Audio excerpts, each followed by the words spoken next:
Salute, salute, salute. Peace and blessings. You already know who this is and what this is. This is your boy Friendly Extortion. Thank you for tuning in on putting it all on the table. Good morning to everyone. How y'all feeling? Hope y'all feeling great. Hope everything is well with you, your family and friends, your loved ones and all. You know, what's going on, man? How the people feeling out there? It's gonna be like 90 today out here. It's nothing like summertime in New York. But yes, it's gonna be like 90 today. Weather's gonna be really it's gonna be a really hot day and stuff like that. A very hot day. So what's going on, man? How's everybody doing, man? What's been good with the people? Y'all been behaving? How's everything? Are y'all behaving? Please drop a like. You know, it doesn't hurt to drop a like. You won't break a nail or anything. You're not gonna be less of a man or anything. You know what I mean, my peoples?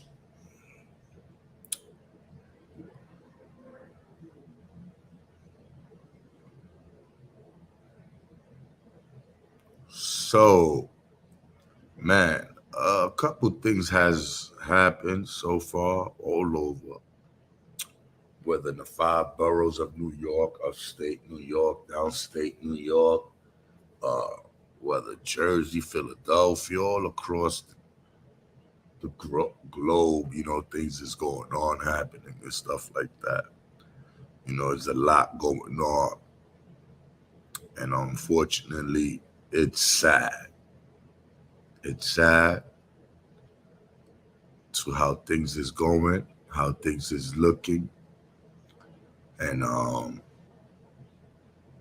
I don't know what's going to be done, but a lot need to get done, man. There's a lot that need to get done. Um, man, it's crazy. Actually, a 73 or 72-year-old woman, yeah, 73-year-old woman was assaulted in Philadelphia. 73. What you people think about a 73-year-old being assaulted? And then what's disturbing is three young kids, you know, three young kids, you know, and it's to me it bothers me, because that could be my grandmother, my great grandmother, that could be somebody's grandmother, great grandmother, whichever way, or sister, daughter, whatever. Mario, salute, my brother. How's everything, man? Blessings to you, Mario. Blessings to you, Tommy D. Say thank you guys for coming through. That's dope. But yeah, it's crazy. 73-year-old woman, you know, being assaulted in Philadelphia. What do you guys think of that? Like elderly people being targeted, definitely. That's cool. All right, Mario.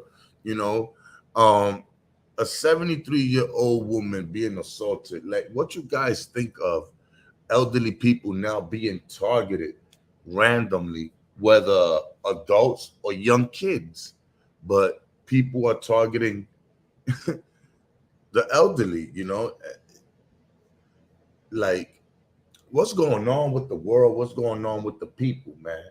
A lot is going on, and I don't think the punishment and there's and a lot of people are not being punished to how they're supposed to be punished for the crimes they committing. And let me just play this and let it speak for itself.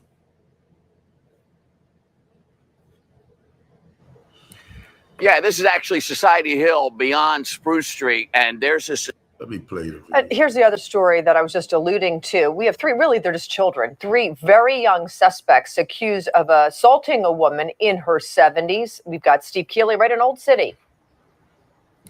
Yeah, this is actually Society Hill beyond Spruce Street, and there's the Society Hill Towers here. I lived here right across this parking lot here for a few years, and that's why I know it so well. And that's why this is disturbing on two fronts, because not much bad happens here. They've got security around the clock, and you're looking at historical houses, 1750, that era. And so you really gotta be somebody to really live here, I think. And here's the other disturbing part. Look at the video. Look at the age of these three that Philly police want to identify. And this picture is right after they're walking past the Fox 29 studios at 4th and Market. And this picture.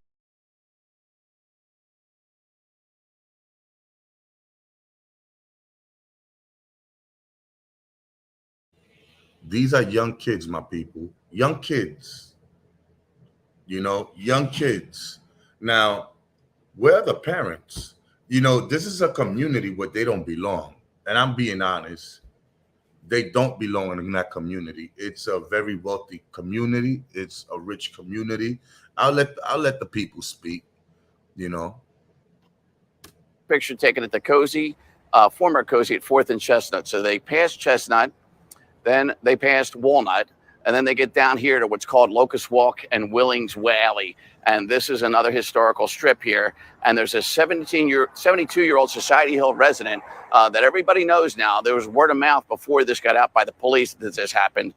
And boy, people are so happy that she wasn't hurt bad to the point where she lost consciousness. But she was beaten to the ground, and all her items were stolen, like an iPhone and her purse.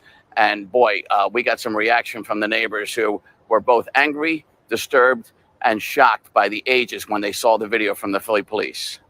The kids are running wild, people are running wild, and there's no consequences for it. It used to be a very safe area, but unfortunately not anymore. It's really unfortunate that there have been some incidents and that there is an ongoing issue that clearly needs to be addressed so that everybody can feel safe in the city. I've lived here my entire life, and I am absolutely heartbroken over what's going on in the city. And somebody needs to step up. Obviously, our city leaders are not stepping up. John Pass's condo. Well, this just shows things can happen anywhere. Violent crimes happen anywhere. And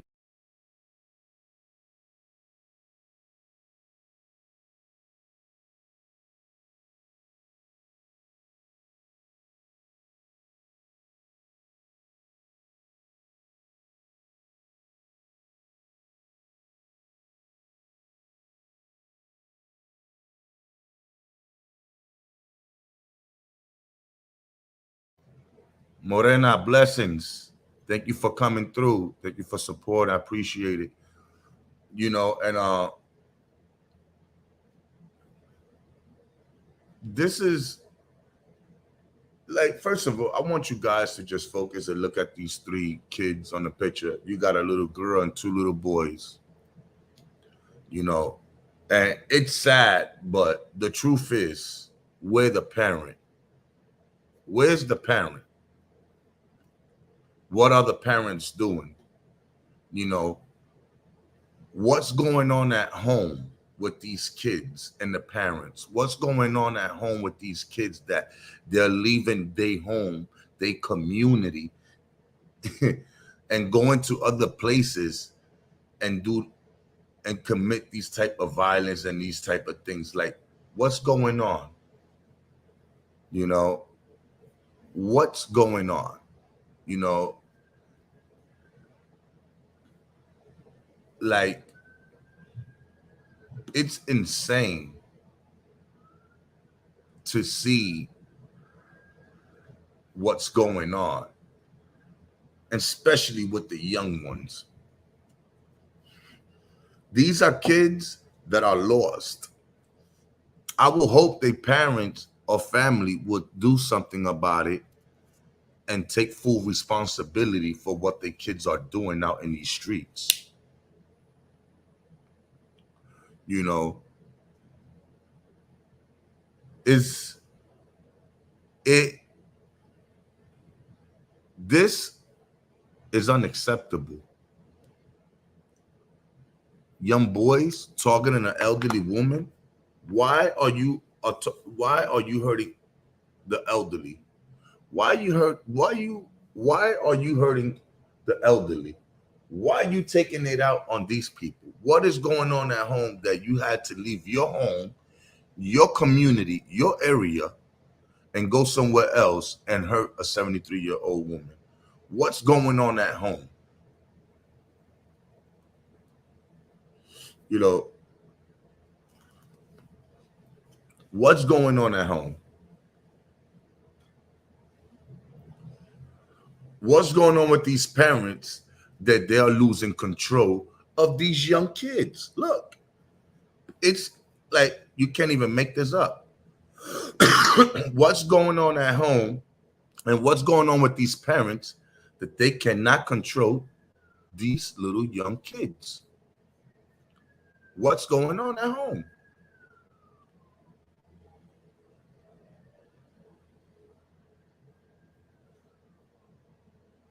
Okay, Morena, understood. You that is right.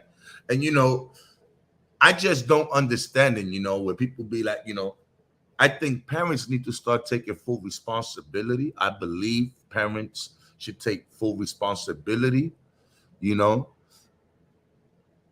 for these type of things that their kids are committing. Parents need to be more responsible with their kids at home.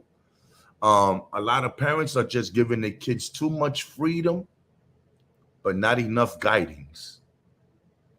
You understand? The link is there in case if anybody want to pull up and chime in, and speak and what's on your mind or whatever's your opinion. Anyone is welcome. But people say, oh, I know some kids could be out there, come from a good home and stuff like that and things like that. But sometimes the parents are weak, and this is the thing. Parents need to be more strict, more strong with their kids. When you give in to them, look what happens. When you give them freedom, look what happens. And I'm sorry I don't have the right words for me to say, Sir Early Salute. But unfortunately, this is a sad case. These kids here are younger than my son. These kids here, I don't even think they are 16. They anywhere 16 years old. I could be wrong. But these kids look like they 13 and 14 and 15. I don't even think they're 16-year-old yet. And look, the type of shit they're doing, like it's fucked up. It's really fucked up, to see this and hear about this is fucked up. To hear about this is fucked up. Just think about your mother, because some of you guys got maybe grandparents or mothers who's around that age already, on their 70s. If you're in your 40s and 50s, I'm pretty sure you have a moms or somebody who may be on their 70s. Now just think if that was to be your mother being attacked by these young kids for no reason. 73 years old. What could a 73-year-old do to a young kid or to anybody? For the, what, like, it's crazy.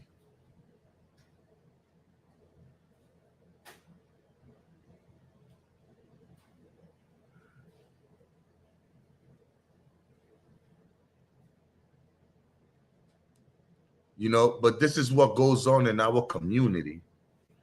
and this is what happens with a lot of kids of our community. They're lost. There's no guidance. No one want to take full responsibility. No one want to speak. No one want to speak the truth. Nobody want to speak the truth. These are things that nobody want to speak about, because you know what? A lot of people are too busy and too in tune to want to be a gangster. People want to be real niggas, but this is a real conversation right here. This is a real conversation here, because most of you guys still may have your moms grieving. A good mother, whether she was a good person or whether she was a piece of shit at her young time, at her prime time, or whatever. This is an elderly woman. She should be able to walk down her community, her area, without having no worries. You understand? Baby girl Wendy. Blessings. Good morning. Thank you for coming through. Please smash that like on the way in, people. But a lot of people don't speak on things like that, because if you think about it, a lot of people come to YouTube, want to talk about how fucking real they are, how solid, how thorough, how much of a gangster they are, or how they was running shit back in the days and all this bullshit fairy tale stories and shit like that. But this is what people should be focusing on these type of things. Your mother could be the next victim walking out that door. Maybe today, maybe not today, tomorrow, maybe the day after that, or you never know. But one of your parents or your loved ones could be a victim. A lot needs to be done, and they need to start at home, like right now. A lot of people know their kids is in gang activities. A lot of people know that their kids out there hustling. A lot of people know their kids are fucking bullying other kids. A lot of parents know all that, but they ignore the signs because they don't want to tell their kids what to do, because they think that they should learn on their own, because they had to learn on their own. But look at the type of fucking pain they cause in other people. Look at the type of trauma they leave in other people's lives. You understand what I'm saying? Now, by you misguiding your kid and not giving them the proper advice and the proper guidance, you fail as a parent. You understand? You fail as a parent. Because you as a parent supposed to be out here protecting your kids and keeping your kids away from harm and trying to prevent and do your best to keep your kids out the motherfucking system. And motherfuckers talk about the system every day. They talk about the system this, the system is set up like this. Motherfuckers, you got kids. Protect your kids. Keep them off the fucking system. But you can't even do that. But you want to go and protect other people and help other people, and you can't even fucking protect and help your own fucking child. How is this going to happen? How does this work?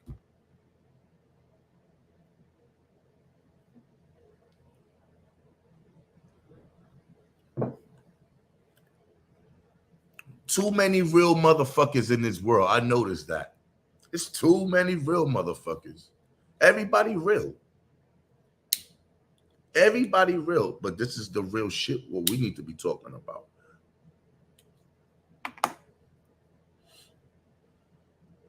Me as a kid, I wasn't perfect. I done told y'all little bits and pieces of little, things that I done in my past as a young kid, not knowing any better, but I knew better. At the same time, these kids really don't know no better. They have no type of fucking guidance.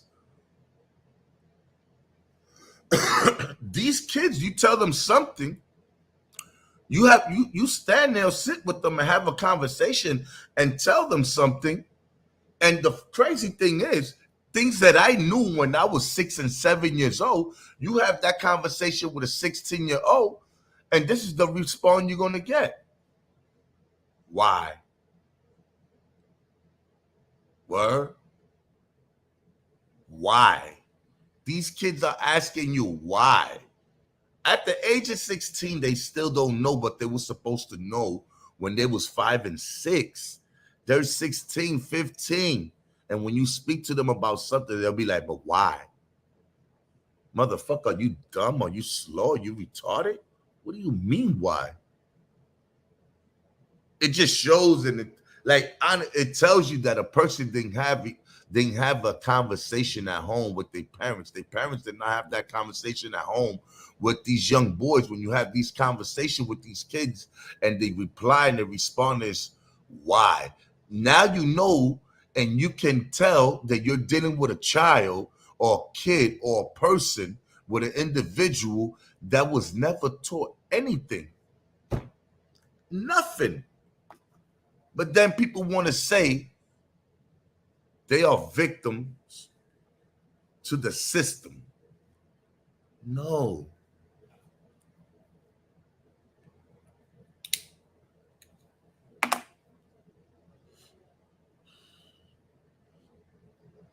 You are a victim to your parents. They should have taught you better than that. And your parents are fucking up. Instead of talking to your kids about school and talking to them about where you see yourself 5 years from now, what type of job do you see? What type of career do you see yourself doing? What do you love to do? What type of house do you ever like? What have you like? You know, you're supposed to have the conversation like, what type of house you ever like? What kind of house you dreamed of? You know, how you want your house to look? Where would you like to live? Have you ever visioned a house like how you want? You know, you never had. You know, talk to them like. But parents rather talk to the kids about being real or just not giving them no conversation, letting them do what the fuck they want to do. And look what happens. Now these kids is caught in a jam. They all fucked up. They all fucked up now. All three of them are fucked up.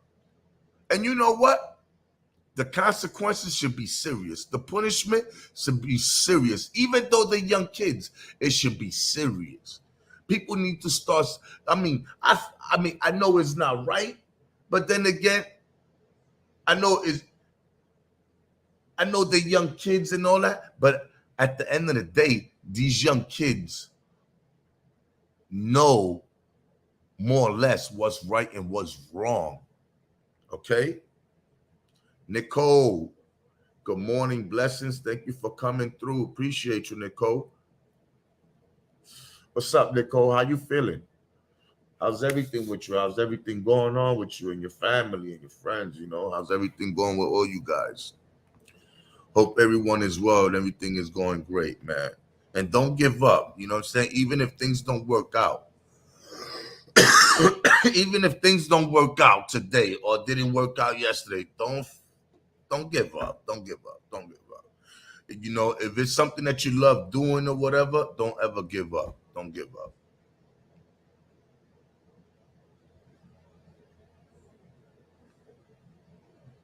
Yes, Morena, I definitely agree with you. You know what I'm saying? That's upbringing. You know what I'm saying? Like their parents grew up the same way, you know, like that is exactly what it is. I'm glad to hear, Nicole. I'm glad to hear. Yeah, it's a cycle. You know what I'm saying? And cycle. And it's sad, you know, I speak on these things, you know, because look, it's only right for us to talk about this instead of talking about how real, how much of a solid nigga you are, and how much of a street nigga you are, and how much experience you got in the streets. Because my man, look, even the nigga that was the most savage nigga in the ring, Mike Tyson, has gotten old. Even Mike Tyson had to slow it down. Because you know what? As you get older, you lose strength. The urge will always be there. But as you get older, you lose strength. Think about how strong you were as a kid. Things that you was able to do. Things that you're not able to do no more. You know, that's how it is. You understand? But people still haven't got the point. They think, oh, they this. You're not the same person you was when you was on your early 20s. You on your 40s and 50s. Everything changes. But you too busy trying to be somebody, whether it's on social media or whether in your local neighborhood or whatever. You too busy trying to be something. You know what I'm saying? That you're just letting your kids, you know what I'm saying, make the mistakes in their life, that make the biggest mistake of their life, you know what I'm saying, that will ruin their life. Look how many kids out here, like, I'll be honest with you. You know how many kids failed school? Tons of kids had failed. Tons of kids had failed in school. This now, tons, a bunch. You can't blame the school system. You got to blame the parents that they're not strong enough with certain kids. Certain kids, yeah, they lose themselves. Yeah, that is a fact. That is so true. You can come from a good household and still fuck up in school.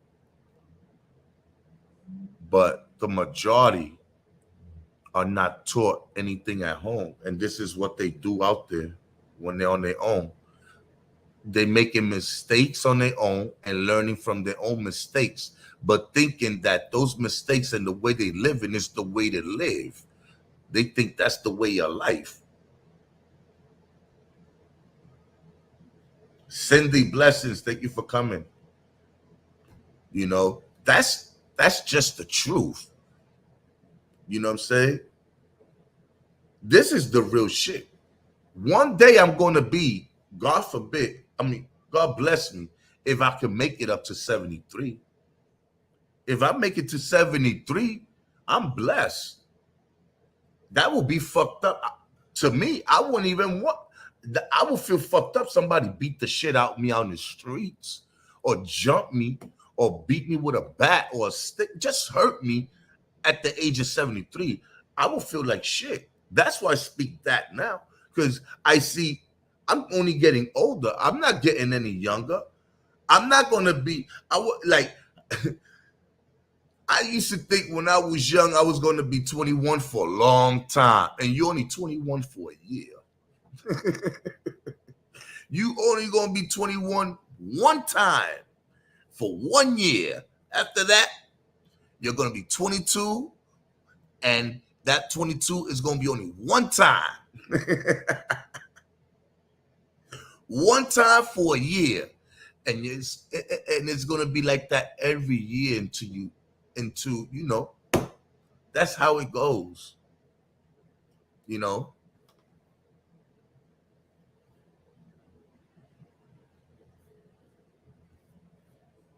Children.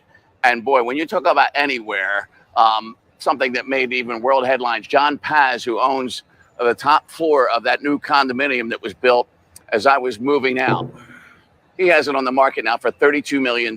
So you can own a $32 million property and right out your door, this kind of thing can happen. So you're not safe no matter how wealthy you are and how wealthy your property has a value on the real estate market. Crime is happening everywhere in Philadelphia, not just in places where we had seen it repeatedly before, but everybody needs to be on alert and on the lookout. And this again happens a week ago today, right in daytime at 6 o'clock. And hopefully with those pictures, their family is the first to identify them and the first to turn them in, because if these kids don't learn that this is not the thing to do now, they're on a wrong path in life to do even worse later, perhaps. Philly police told me to tell everybody. So I think everybody would actually know that. But hopefully these kids learn a lesson and learn that you just don't do this in life. Maybe we can direct them and get them on the right path, because, you know, every neighborhood certainly deserves to be safe. Thank you, Steve. Sheesh.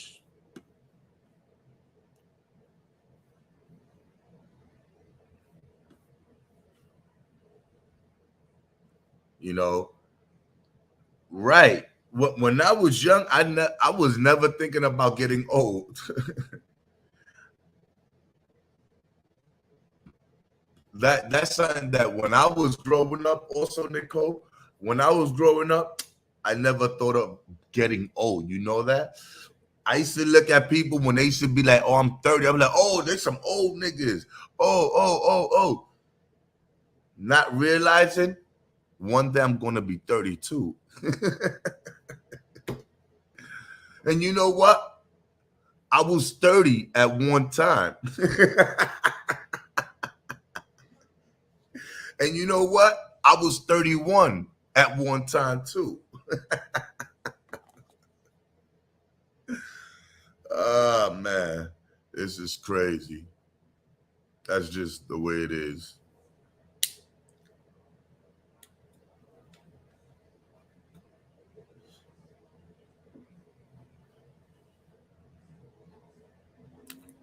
Listen, there shouldn't be no reason why these kids on that side of town causing harm.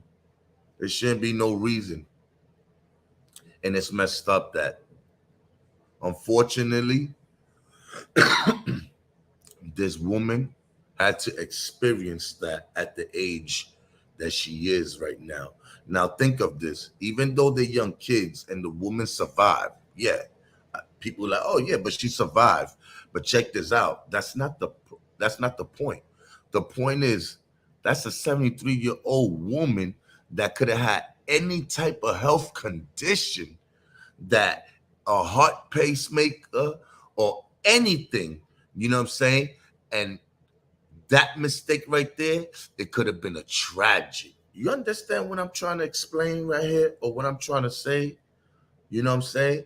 That even though she survived, that elderly woman could have had any type of health issue where she could have died, all because of ignorance.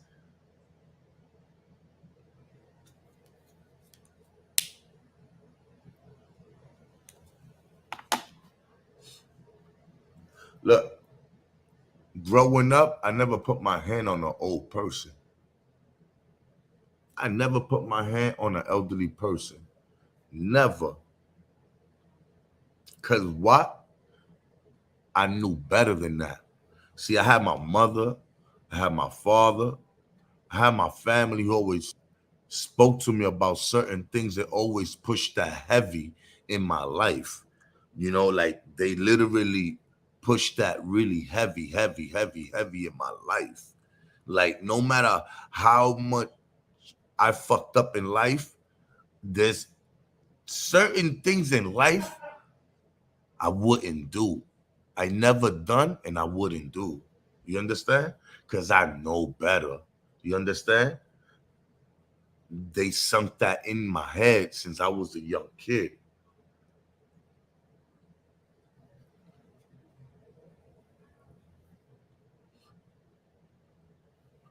Then this is another issue.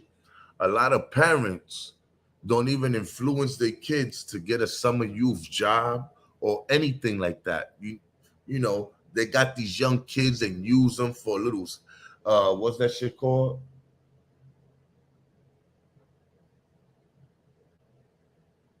The SSI shit. Yeah, SSI for the checks and all that. You know what I'm saying? So those little kids get a little thing from the government. The parents don't want them for the kids to work because they're afraid that the government might take the program away from them and all this other shit. And look what causes self-destruction in our community. Why? Because nobody learned anything growing up. All people just did let their kids go outside, run around, do what the fuck they want. Long as they ain't take no money from the house or broke anything in the house, they could do what the fuck they want. You know what I'm saying? And it's sad. You understand what I'm saying? Like me and my wife, 'cause me and my wife, we do a lot of things together. You know, we go shop together. We go out for walks together. We go out to eat together. Um, like we do a lot. We do a lot together for real. Like we do a lot together. Like we're always together. Um, she says, "Do you see that?" And I'm like, "Yeah," but I had no idea what she was talking about. You know what I'm saying? I just say yeah because I'm on a zone where we're both walking together. I'm in a different zone. I'm in a whole different zone. I'm thinking of something else. You know what I'm saying? Like, like I was deep in my thoughts. So she like, do you see that? I was like, yeah. And I just kept walking. And she like, wow. And I was like, what? She was like, are you paying attention? I was like, no, no, what were you talking about? She said that right there. You know what I'm saying? Those two. So I looked. I said, oh, that's a little girl. She said exactly my point. That's a little girl. It's 6:30 and she still, you can tell, hasn't gone home. And she's not even 16, you can tell. And she's, I don't know if she lives anywhere around here, but she's not too far from where she lived. And she's right outside with this little boy making out and still haven't gotten home. Another girl with common sense that come from a strict family would know not to even think about holding hands and make out with a little boy in her neighborhood like that. See, but that's a lot of freedom when you give your daughters. You know, and people say, oh, no, you got to give them because they become whatever. No, you have to know what type of freedom to give them and what type of freedom not to give them. You understand what I'm saying? Regardless of what. You understand? And that's the problem. Also, you know, you ain't even worried about where you're. She made a point, a very valuable point. It's 6:30 in the evening. You can tell she hasn't went home yet. She got her bag with her, and she's sitting over here with this little boy kissing. Instead of being at home, she's kissing and making out with a boyfriend at 6:30 in the evening when she was supposed to have been home from school. And that was the last day of school. You know, I never thought of it in that way to it when it came from a woman's perspective point of view. That made me, I was like, oh shit, word, you're right. Because I wasn't thinking it and looking at that. I was just thinking about something else. So when she brought that to my attention and how she felt about it, I understood.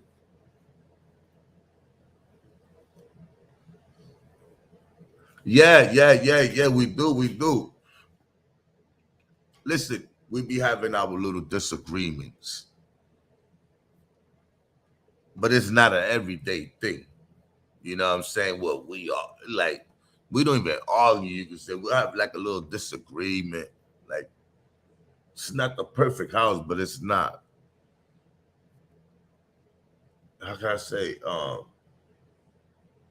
There's no violence. Um, there's a lot of things that don't go on here. There's a lot of things. It's just respect. Everybody here respect each other. You know, we all, it's just respect. Everything is in order. Everybody do what they gotta do. Yeah, you know, just like that. You know, everybody gotta do chores. You know what I'm saying? It's common sense. You see something out of place, don't wait for me to do it. If you're there, you see it, make it happen. You know what I'm saying? That's how we do it here. That's just the way it goes. So if I see the flaw somewhere, let's say, even though it don't be like that, but just saying, like, let's say, what would be something that you will see in somebody's house and you could tell there's no order? Okay, for instance, some people's house, you go to some people's house and they'll have a spot on the table where it's sticky for some juice or the counter, you know.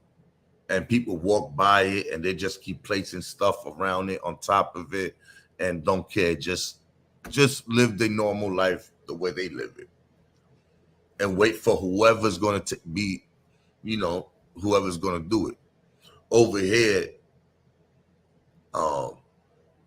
if anybody was to see anything like that, it will get done. That's, it's not waiting, oh, no, until she washed the dishes or whatever. No. Oh, shit. We don't like that. It's just common sense in this house. Nobody here on no military shit. Everybody here it's just structure. It's self-respect. Right, and that's normal. But man, listen, man, these are 3 young kids in a community. Obviously, that's a rich community. They don't even belong over there. What they have out there, they can't even afford to buy. So why are you going over there attacking people? An elderly woman.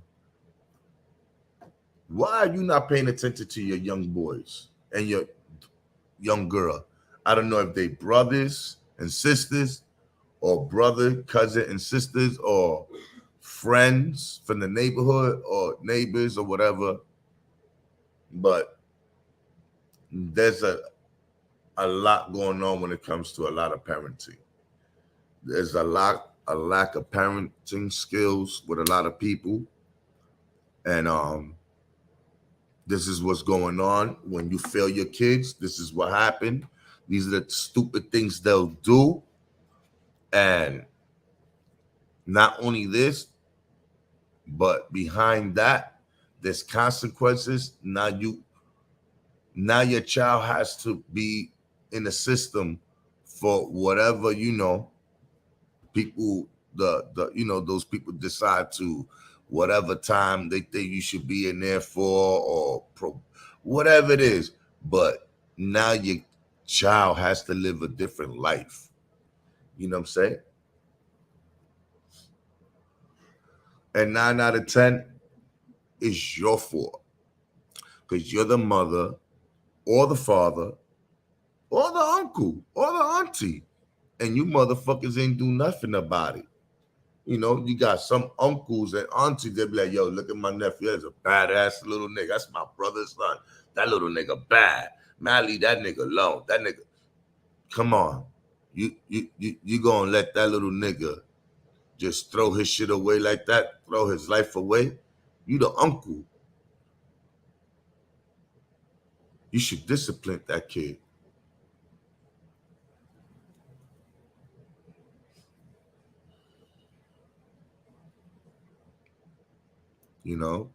But they allow it to happen.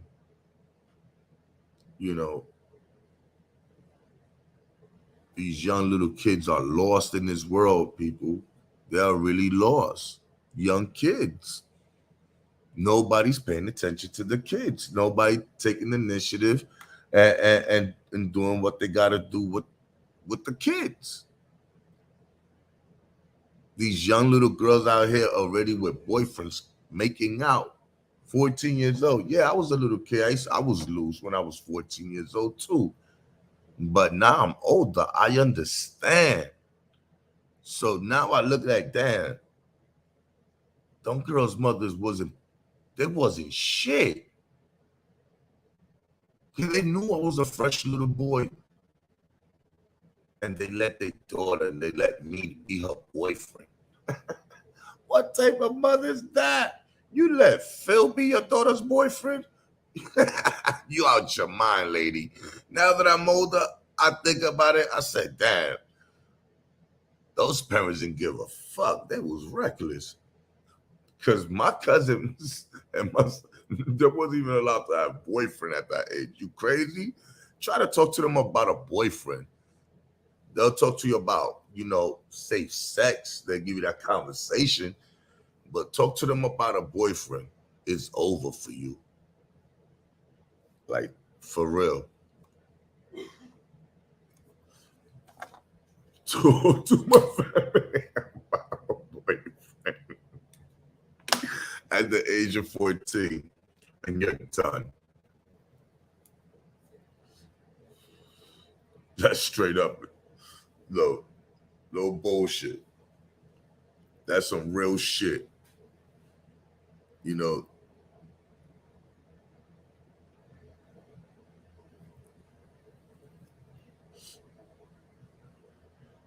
and mark my word,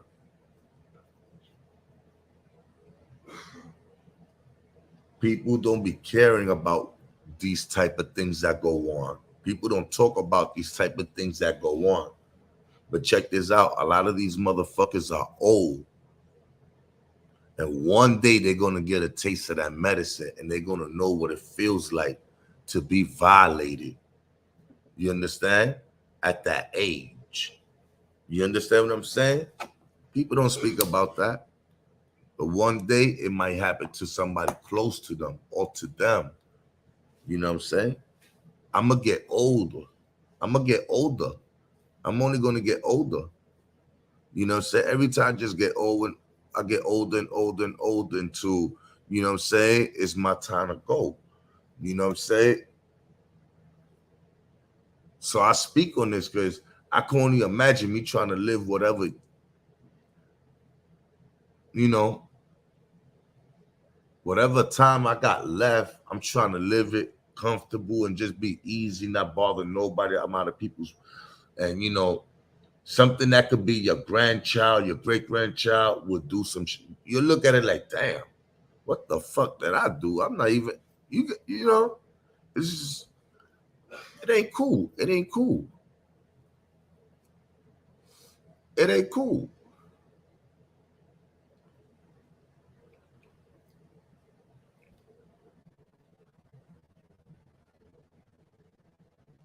It ain't cool. You know, too many people just worry about fashion, high-end clothes. They just worry about vehicles, jewelry, you know, material things, you know, names and things like that, that they lose focus and what they're supposed to be focusing on. You know what I'm saying? They letting it go and they're letting it slide. Because they focus on the wrong things. So that's what happened with our people in our community. People focus on the wrong things. You know what I'm saying?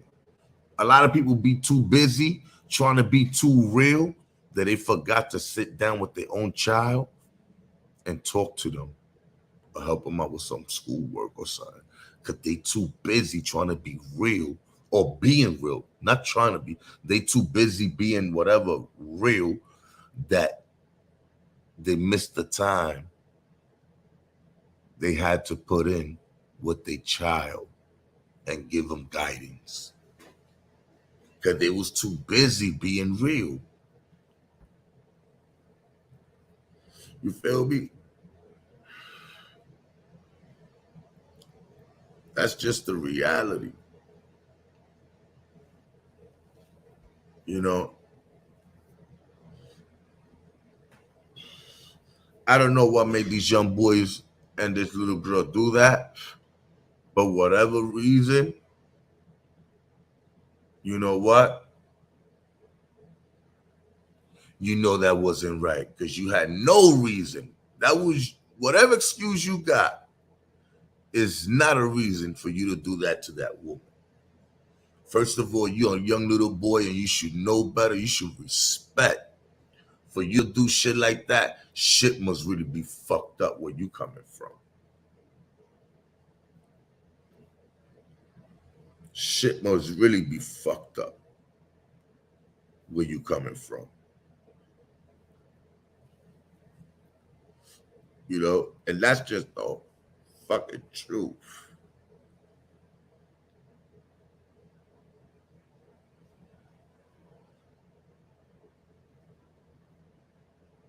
Like that shit is sad.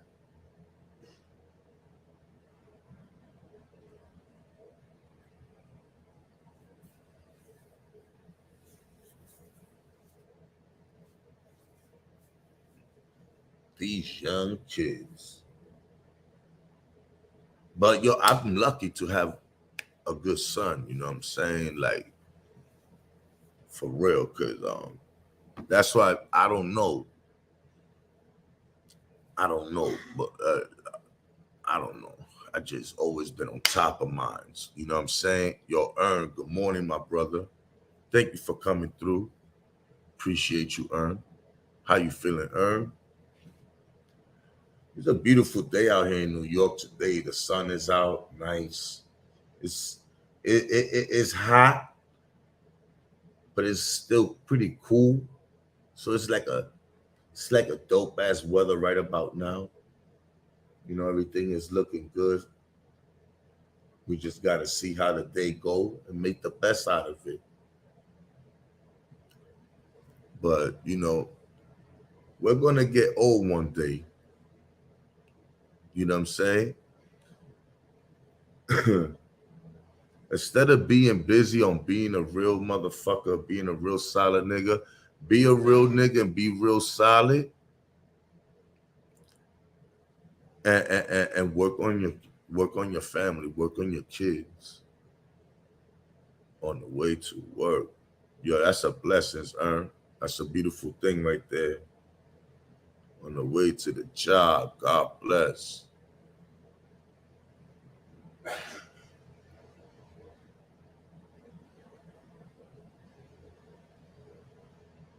Life is a struggle, and you must teach your kids responsibility. You have to teach them responsibility. DBN, salute, my brother. Thank you for coming through, my brother. You know, but you got to teach your kids responsibility. You know, and a lot of people don't teach their kids responsibility. What I used to know when I was like 5 and 6 and 7 years old, what I knew at that age, when I'm having a conversation with a fucking teenager, 16 or either 17, and I'm telling her, yo, dog, but you know, you don't just do shit like that. And you know what's the response? Why? Cause you don't do that. Like you gotta think, oh, I ain't know. You don't know. Like, it's crazy that no one sat down with these kids to ever talk to them about anything. It's sad.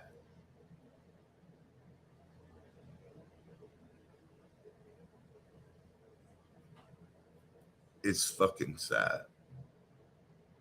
It just amazed me that I'm like, damn, how many young kids never had a conversation like that from their parent? That I'd be like, damn, kid, you should know this, but you know, I gotta let it go. I can't do much. But these are conversations that the parents should have had with them.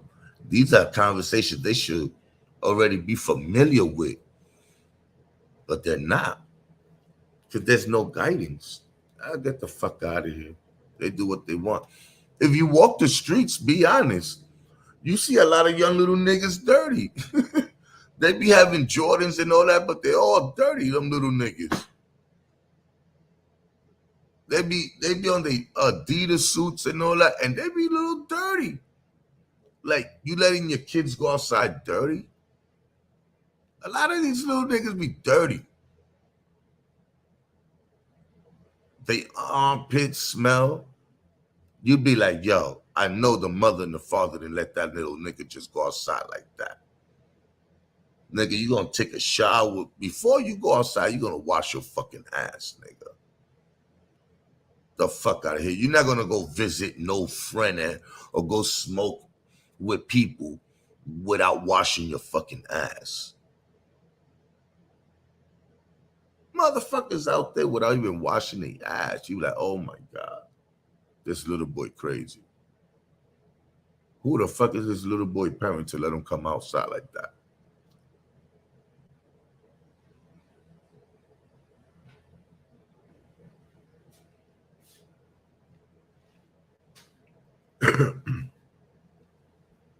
You know,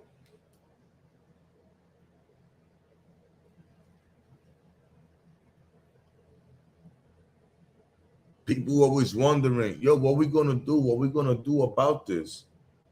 Well, people need to start at home.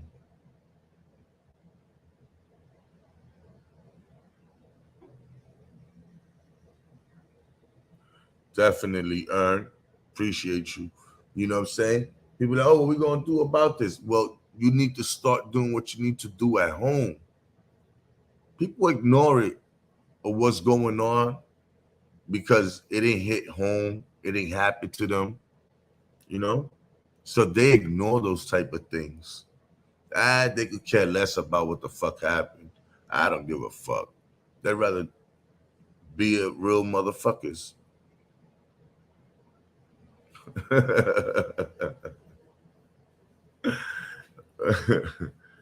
You know? And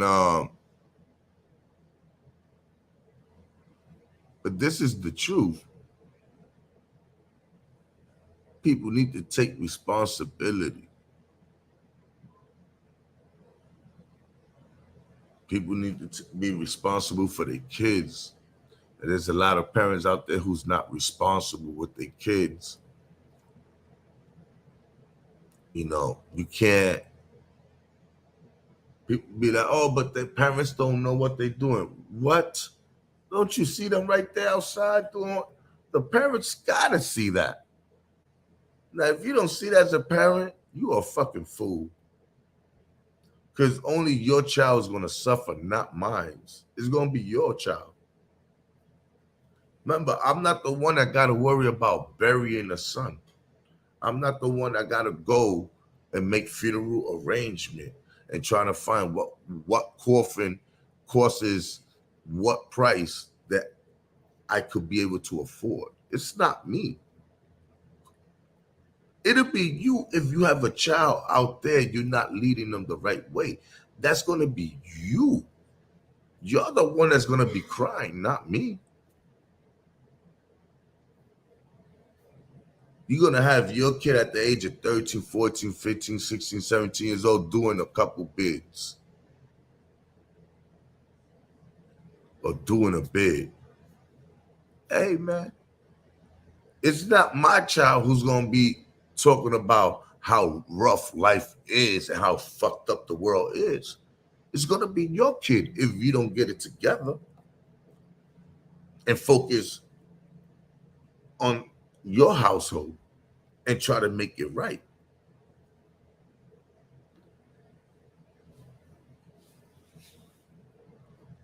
You know, you see your child headed for destruction, like, well, stop, put the brakes or grab them,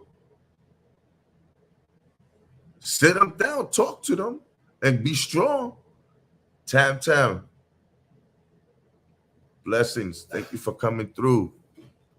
It's going to be your child suffering, not mine. You're the one that got to go up north, or you may not even afford to go visit your son consistently the way you might have wanted to. You know what I'm saying? It's too far. You got to work. You can't take that many days off to go visit your son. Listen, it's going to be you living that life and having that experience. It's going to be your child living that rough life and having that experience. People need to take responsibility. Seriously. People need to be responsible for their kids. People need to be on top of their kids. And people need to really stop using all the government. They know that the kids know that if you hit them listen, cut the bullshit. Don't abuse your motherfucking kids. But you need to grab their ass and sit their fucking ass down and kick some fucking sense in their fucking head. If you got kids and you over here running in the streets trying to be a real ass nigga, a solid nigga, or whoever you supposed to be, or if you a bitch or woman out here with kids, and you running around here and you got daughters and sons, and you over here running around like you ain't got no kids, you and your kids is only gonna go through hell. Not me or anybody else who's putting their kids in a different path. It's gonna be your kids. You the one that gotta wake up and get to court before they call his name or her name. You the one that gotta worry about another boy getting your little girl pregnant and the motherfucker don't got a job, didn't finish school. He probably out there gangbanging. He come from a fucked up family. The kid is a mess. I'm telling you, it's you.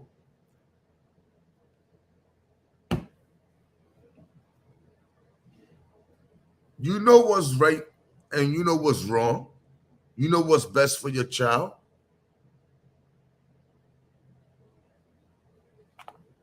If you don't, figure it out.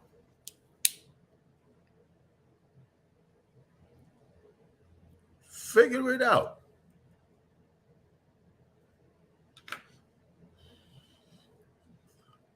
You got a lot of men out here with with kids that they could do something better with their kids. They prefer to hang out with somebody else's kid and smoke weed with them and talk bullshit, nonsense, and try to put fear and turn these kids into other whatever is a savage or whatever. That's how it be.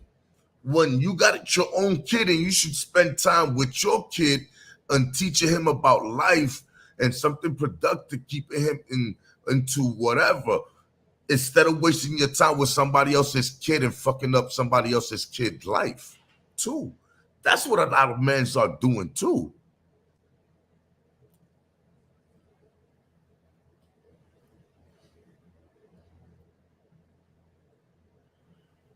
Yes, Morena. And you know, and I see a lot of people don't take that shit serious when it comes. You know, a lot of people just be like, "Oh no, they know them, they friends."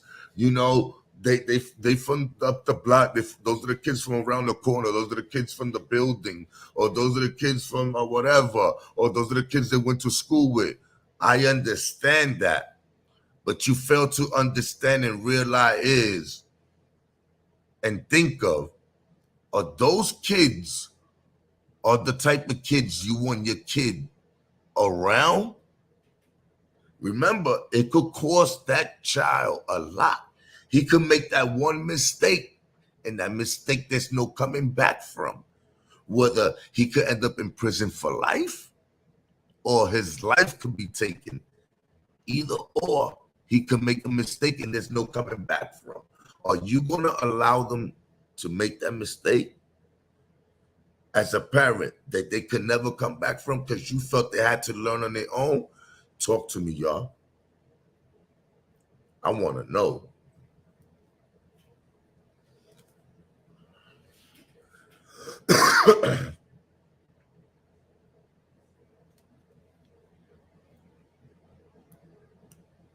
You know, I want to know, would y'all allow that?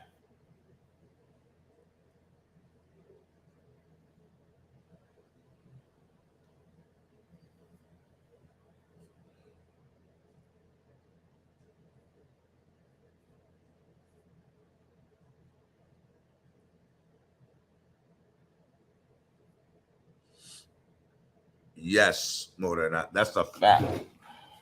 And excuse me for 1 second. Let me just get some water.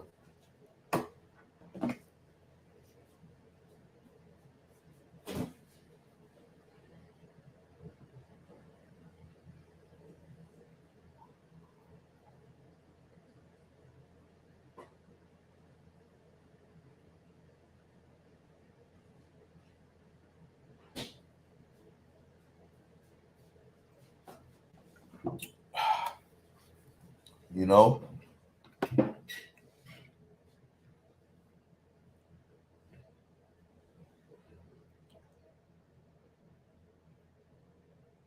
you know exactly. And that's a fact, Morena. That is, and that, and people don't understand that, right? People just don't understand that shit.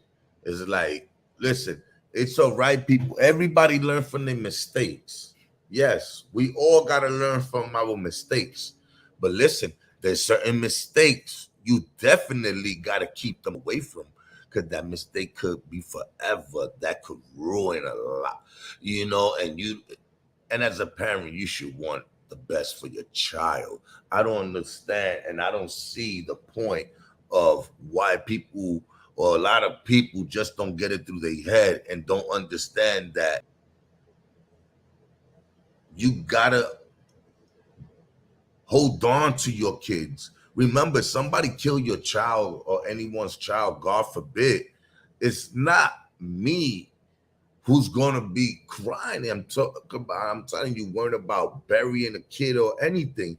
It's not gonna be me that's gonna have an empty table or extra chair, you know what I'm saying, an empty room. It's not gonna be me. It can happen to anybody. I'm talking about if you got kids, 9 out of 10, when you fucking up in the streets, that's more bound to happen. But you know what I'm saying? If that's what it is, you have a a higher percentage of having to experience and have to live with that. And you as a parent also don't want to make a mistake that there is no coming back from too. So this just don't apply to young kids. This apply to parents too. Us as parents don't want to make that mistake where there's no coming back from neither. Well, you'd be like, damn, I took that loss.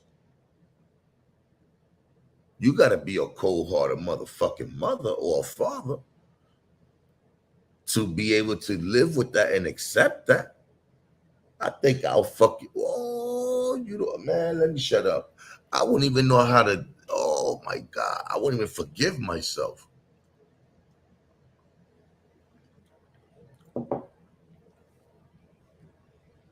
You know?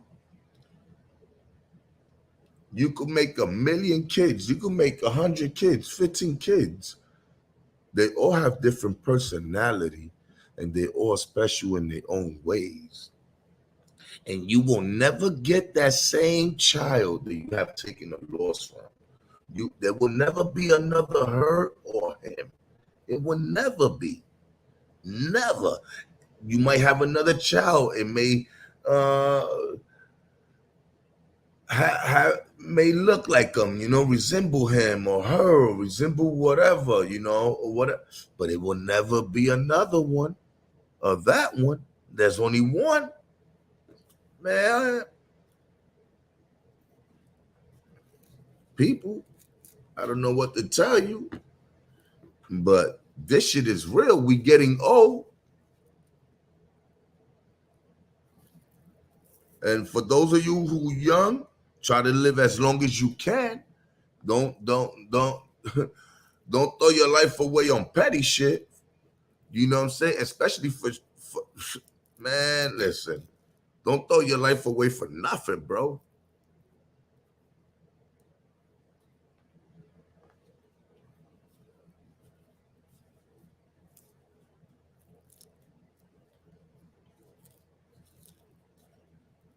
And also, domestic issues.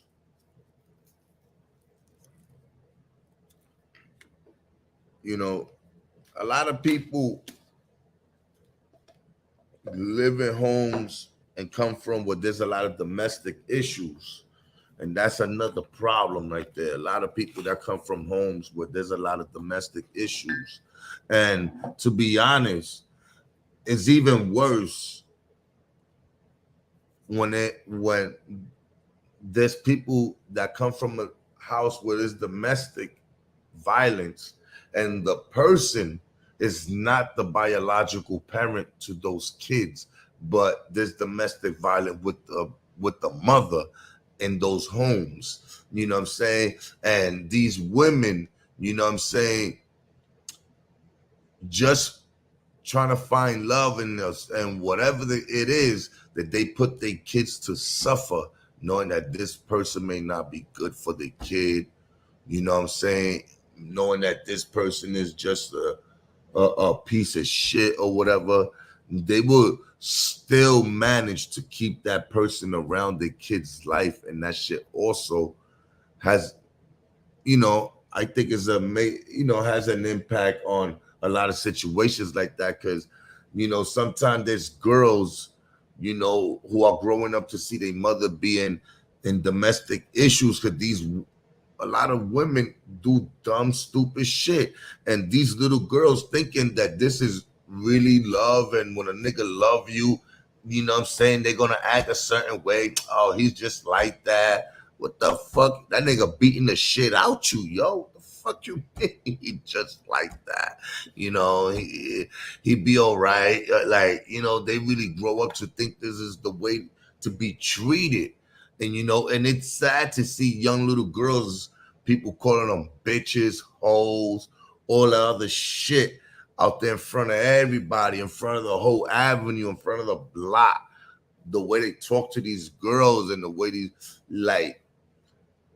man, you can see there's no structure even with the women that's coming up nowadays. It's just ridiculous the way these young girls talk. I'm like, wow, this is crazy.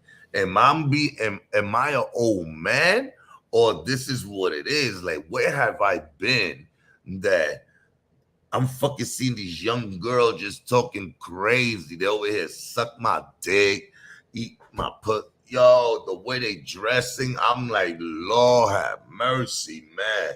Like, I couldn't let my daughter walk the streets like that. Ain't that girl too young to wear makeup? That makeup is too mature for her. And the way she walking yo, people, man. Yo, you're supposed to have these girls at home washing dishes. You're supposed to have a home helping you mop and clean the house, dust. You're supposed to have a home helping you cook. You're supposed to have it with you, helping you do some grocery shopping. You should go with her shopping.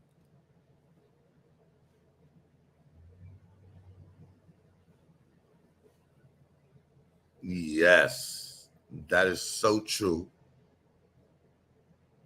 And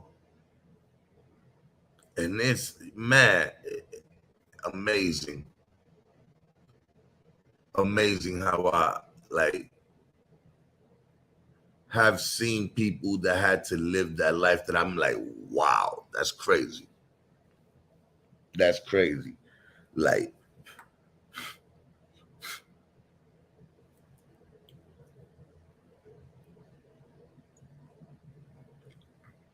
then behind these domestic issues and these young girls thinking that this is what it is, you know what I'm saying?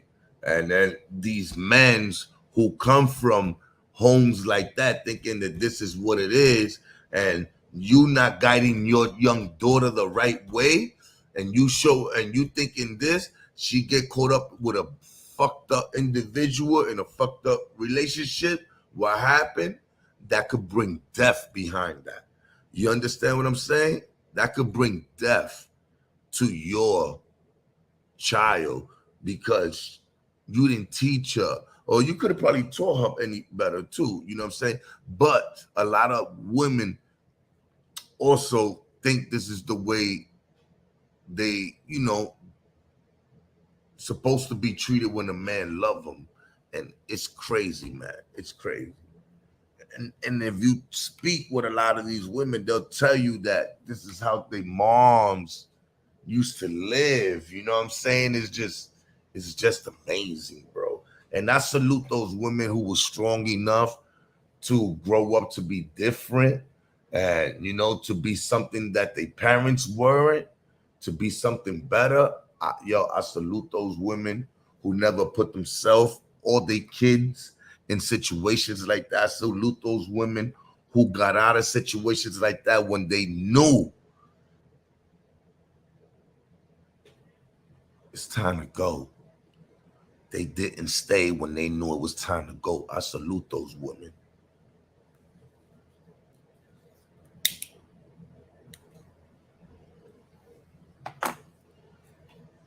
Man, yes.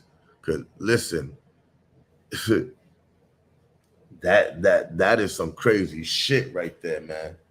You know, you got men who are possessive, insane, too possessive, obsessive, you know what I'm saying? Infatuated, you know what I'm saying? Like all the above that you could put in that category, or you could add to that will fucking kill a woman, fatal attraction, and all this other shit. Yo, it's fucking crazy when you don't teach people's value. Some people don't know how to control themselves and handle things. Yo, it just amazed me, man, how things happen. You know what I'm saying? From not being taught or not knowing. You know, or being taught wrong.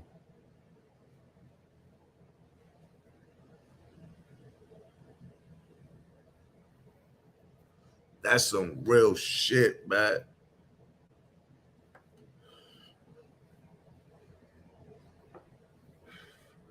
Listen, you had a girl a part of that little. You had a little girl part of that little small three group, the group of three. You had a young girl, a young little girl there participating, beating down an elderly woman. Can you make this up or what? This is crazy. Beating down an elderly woman, a young little girl. You're a female. You should know not to hit. That boys don't hit girls, but it's not taught.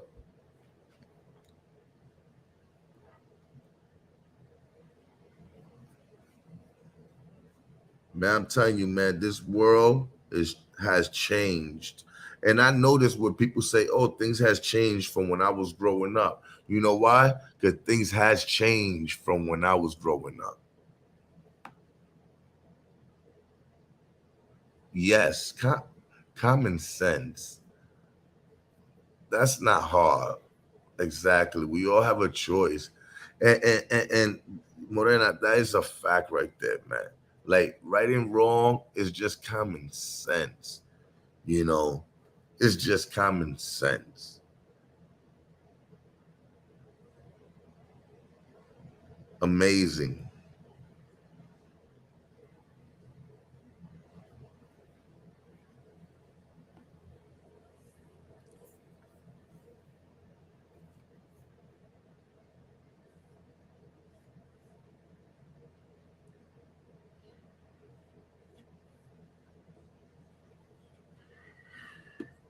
Yeah, and then in Harlem, not Harlem, in Lexington and Manhattan, you know, and I think this happened like in 95th Street around somewhere there. But a woman was shot in the head, you know. So, and the crazy thing is, she was shot in the head while she was pushing a stroller, you know, while pushing her baby stroller, you know, which is sad.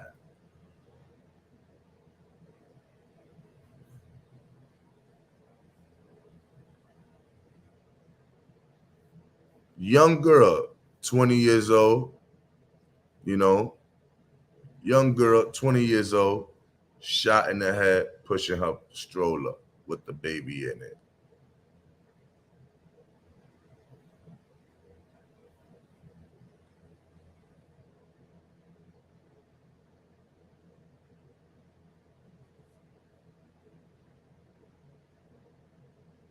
It's crazy.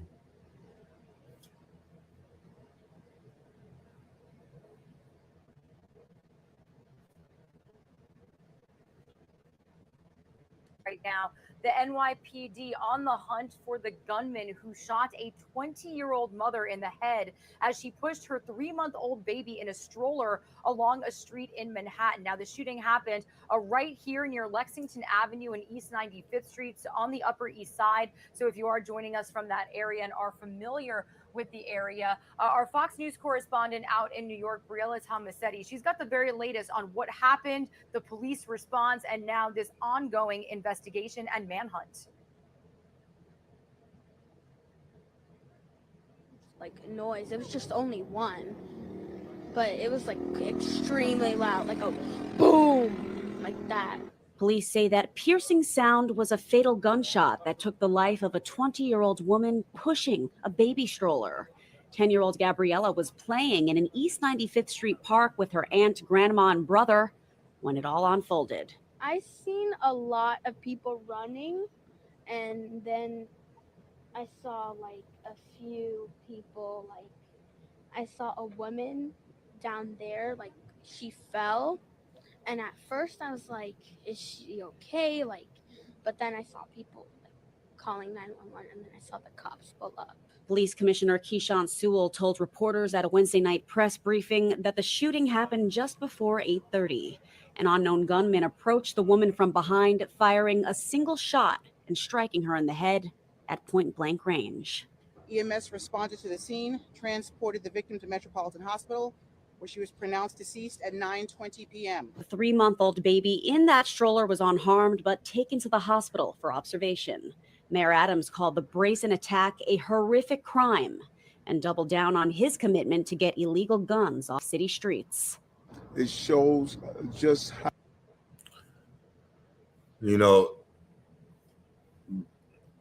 listen, that situation right there is crazy. That's a domestic issue right there. That's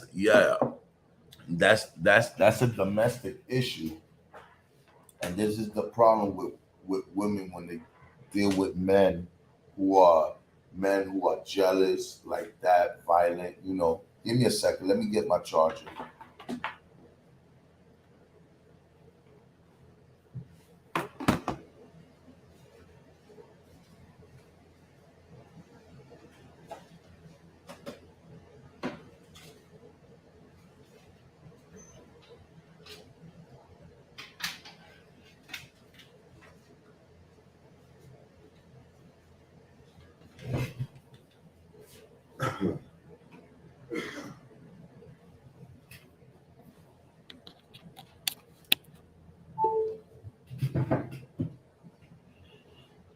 Look what happened with this woman right here, and look, what I really want to say is that's a selfish individual. That's a selfish individual. You took the mother of your child's life. You left that child without a father and without a mother, all because of your feelings, because you felt some type of way, because you might not know how to let go or control yourself.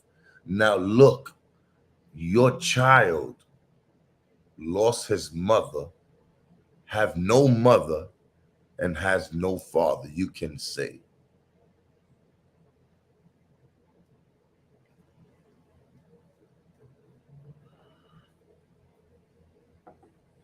A lot of people are selfish. You got selfish individuals in this world. You can't even make this up, man. You can't even make this up. You got a lot of selfish individuals in this world.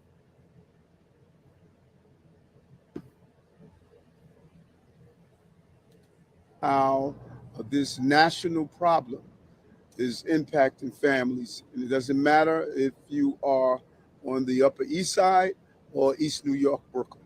Detectives have not disclosed a motive, nor have they made any arrests. In the meantime, neighbors living in this typically tranquil neighborhood are still in shock, knowing the person who did this may still be roaming the streets. I was right there at the park playing, and I would never have thought ever that this would have happened.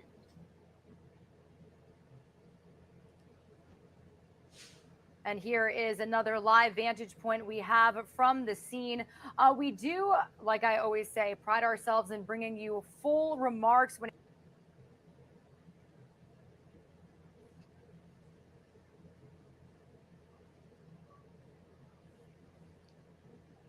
You know, it's crazy. It's out of control.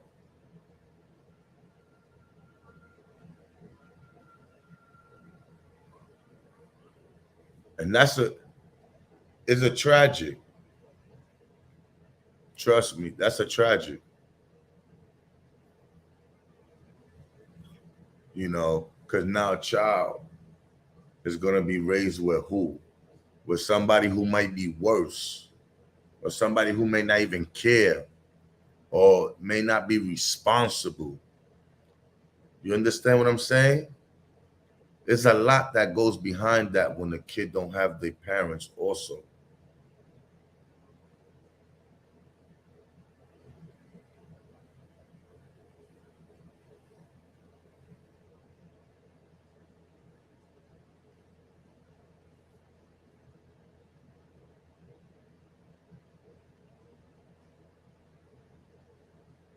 It's sad.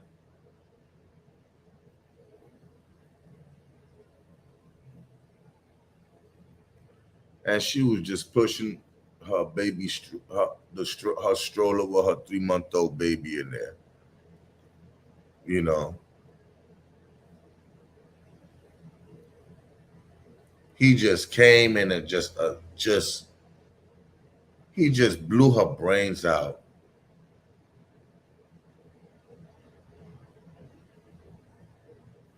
And I'm gonna be honest with you people. Another thing is, Morena, check it out. Right. Yo, and check this out. Look, um,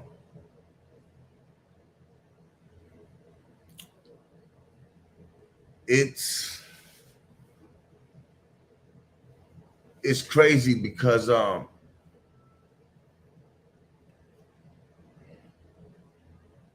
you have a lot of females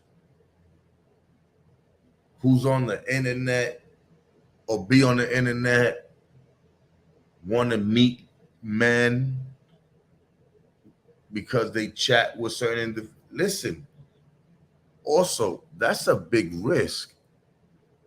Meeting men from YouTube or trying to catch up with men on YouTube or anything, you don't know what you're dealing with. You might fuck with somebody, you may not even make it back to pop your shit on YouTube. You understand? Women better be more careful on these fucking social media shit when it comes to talking to men and dealing with men. You understand? This shit is not a joke. This shit could happen to anybody, anywhere. And especially if you don't know who the hell you meeting and who you talking to behind the screen. You don't know if this person really passed. This person may not even have a record of any of those type of things, but it doesn't mean he may not be capable or may not be willing to do some shit like that one day. You can't just listen.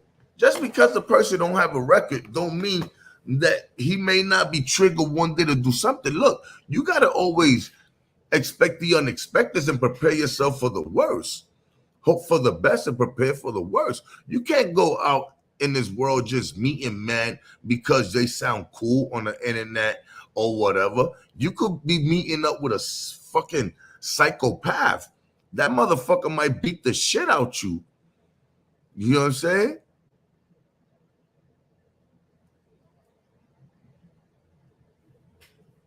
This motherfucker could fuck the shit out you and send you home with a disease. You need to, people need to fucking think.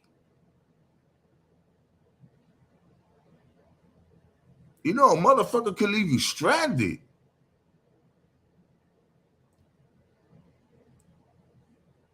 A motherfucker could leave you stranded in the wrong neighborhood. A nigga, you could meet a nigga and you may not be his type, and he might, man, put you in a situation where you don't know one of his people might want to fuck with you or something, and it might be a problem. Women want to meet men online and all that, thinking not everybody online say who they are is who they are.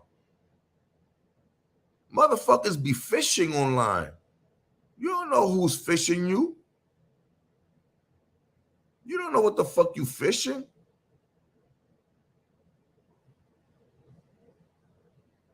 Don't get caught over the internet and meeting and dealing with people you don't fucking know in life. Don't waste your time on that.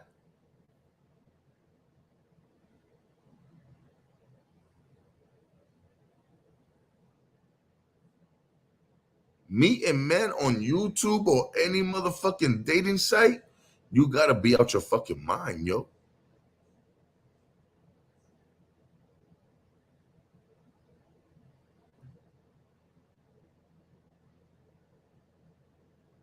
You might meet up with a nigga, he might tell you, yo, we're gonna run a train on you. You far from home. You might let them niggas run a train on you because you might think they might hurt you. So you might just be thinking that you might, oh, fuck it, I'm going to let them run a train on me and I'll be all right and I can make it home safe. But you got violated.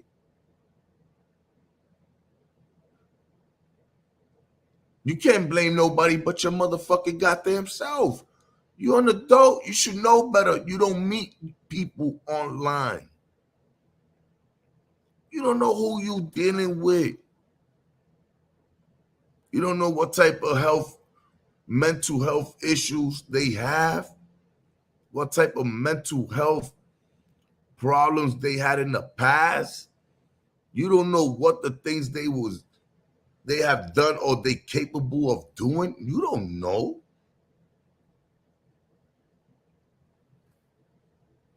Right. Do you know how sick that shit is? You gotta be very careful with this shit. People really take this YouTube shit really serious too. A lot of I'm like, yo, this is not the place for any of this shit. Like whether YouTube or whatever them online sites be. This is, listen, women. A man will overpower you. Don't come on the internet or anywhere with no sad story. You should know better. Anywhere on the internet. You don't meet men on the internet. Yo, this is cool and fun to chat, talk, interact with others online. That's why social media.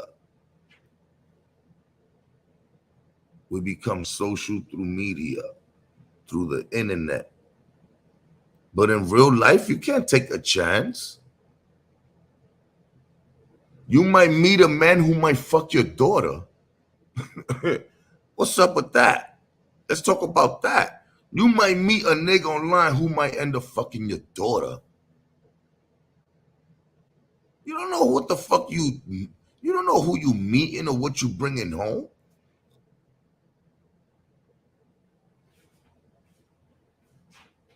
For real. You don't know what the fuck it is.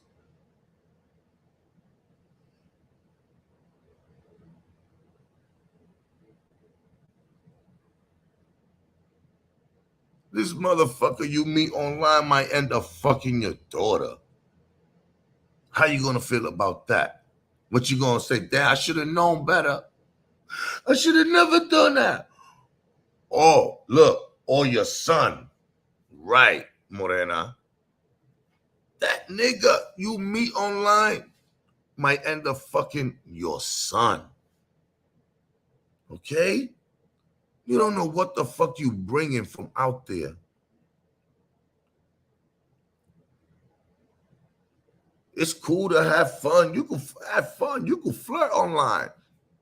But don't take it that next step. Don't go a step, take it to a step further than online. Because that's when you're taking a big risk. You don't know the person. You don't know their past history. You don't know what they have done. You don't know what they got away with. You don't know nothing. Listen, in Queens, this lady, a married woman, right? Yes, in Queens, this married woman was, having a relationship with another man. What? So her husband and she has is two kids. The husband and one of the kids was in vacation. The wife's still home with the other son. While the father and her other son was in vacation, her husband, was in vacation with her other son. She was home with her other son. She went and met some men, and she was dealing with a dude, right? And guess what happened with that dude when she no longer wanted to deal with him, allegedly. This is not the allegedly part. This is real facts. The man chopped the body up while her son is upstairs sleeping. He killed her, chopped the body up, put her in a suitcase, in a travel suitcase, and rode with her in a travel suitcase duffel bag and just dumped her right there in the main avenue in Queens, in the in the park by the highway. I'm telling you, I can't even make this up. If you go on YouTube and type in a woman found in a suitcase in Queens, that happened a couple months ago, you will see what I'm talking about.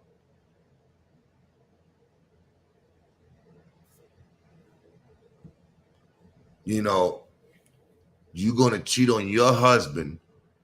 And check this out. She was having a relationship and cheating on her husband with the man who fixed, a carpenter or the repairman who done repairing the house. They had owned the house and they hired them one time to do work. She was having a relationship, an affair with the maintenance guy, the handyman, whatever he is.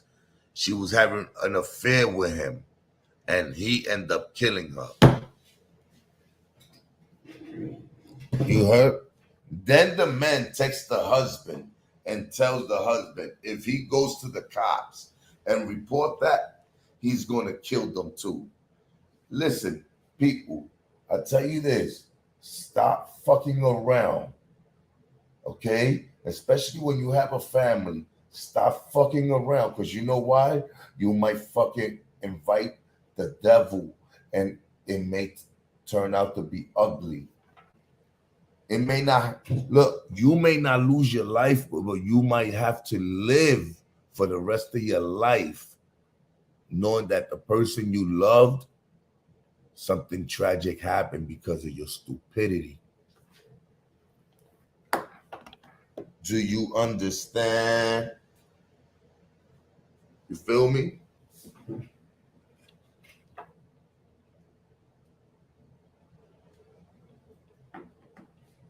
This is the reality, y'all.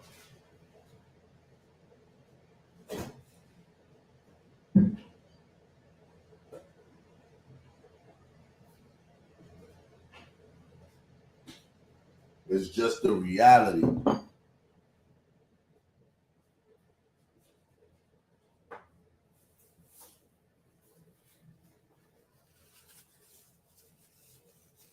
Females gotta be very careful. People, you know what I'm saying? Don't be meeting a nigga because, you know what I'm saying, he might, trick on you online or whatever. Keep it fun. Don't meet no nigga online because he tricked on you and whatever. Don't do that. You might be setting yourself up and you may never come back from that. Don't be stupid, be wise, be smart.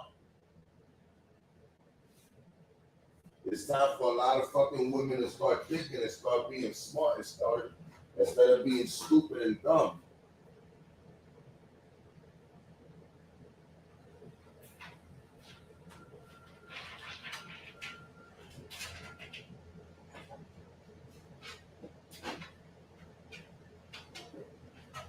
I hear too much. Oh, I didn't know. I should have known. I should have known.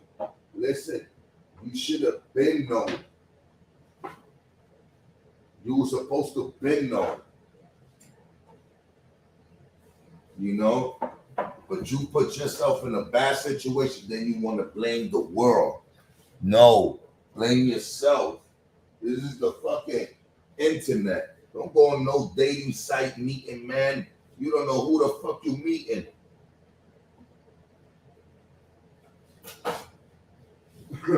Some girls want to meet men online and not knowing, don't even know why can he find a regular girl in the streets? Maybe he's too possessive. They fail to even look at that or even see that. Man, you could be, like I said, you'll be meeting a man online and you like, but damn, you know, as a girl, as a woman, you know, y'all women might probably find a guy attractive like that, but he's a good looking man.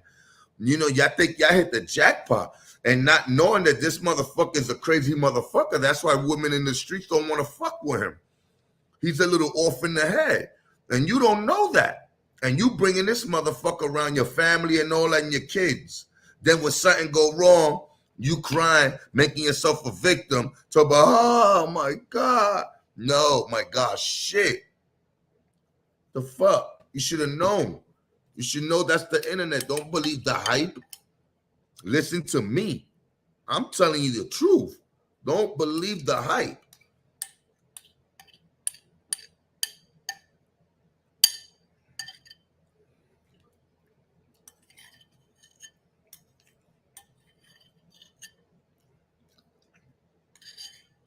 Shit, it works out for some people in life.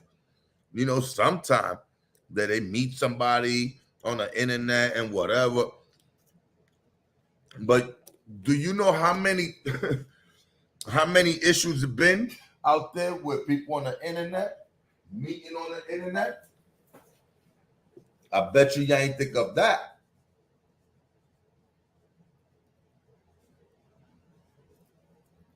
You know how many people that met on the internet, how many women had problems with men, and how many men had problems with certain women? Because even for men, don't go meeting women online. You meet a woman online thinking you meeting a cool ass bitch, and you wondering yourself too. Vice versa. Hold on, y'all.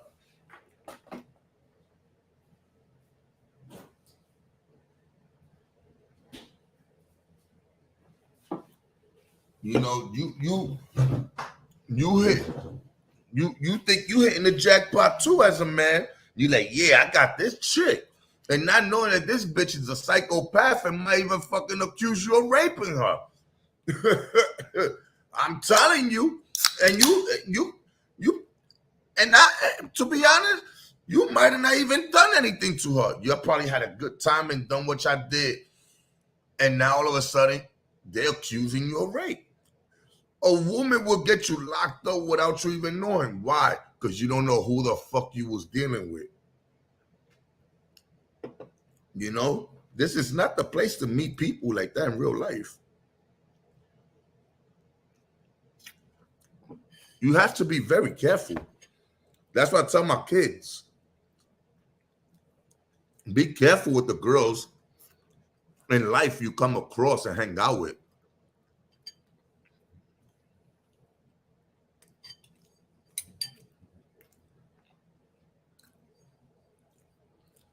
Some people in life do things out of anger and for attention, and that could ruin your life. You know, that could destroy your life, your reputation.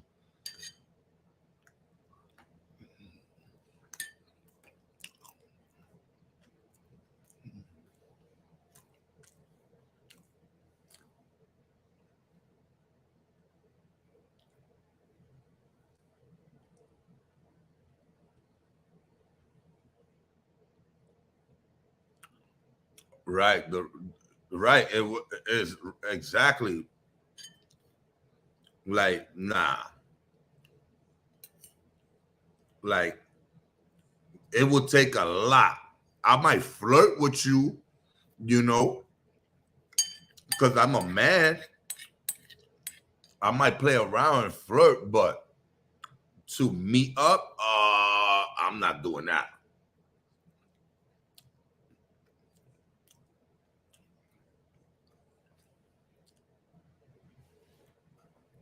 If we ever cross paths in life without knowing and not, you know, then that'd be dope. But let's link up. No. I'm not linking up with nobody.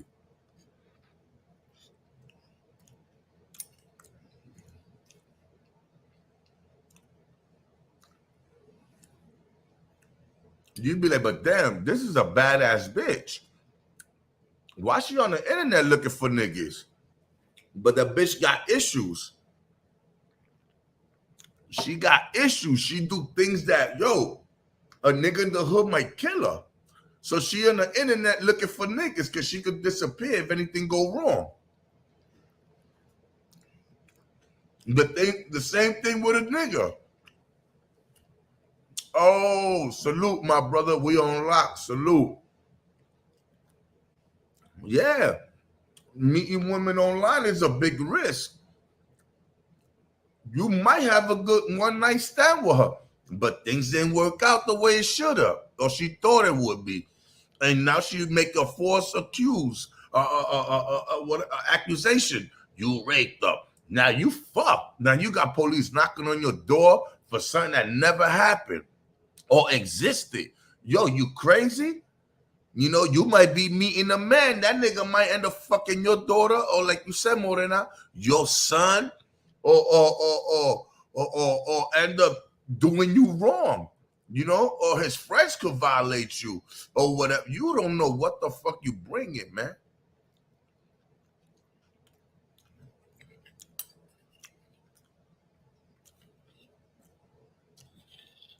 You don't go on the internet meeting with men. And men, you don't go meeting with women. You could be dealing with a woman who has mental health issues, a woman who just like attention, who will do anything and say anything for attention.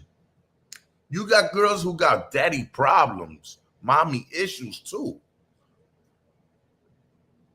The same thing with motherfucking men. Salute, baby.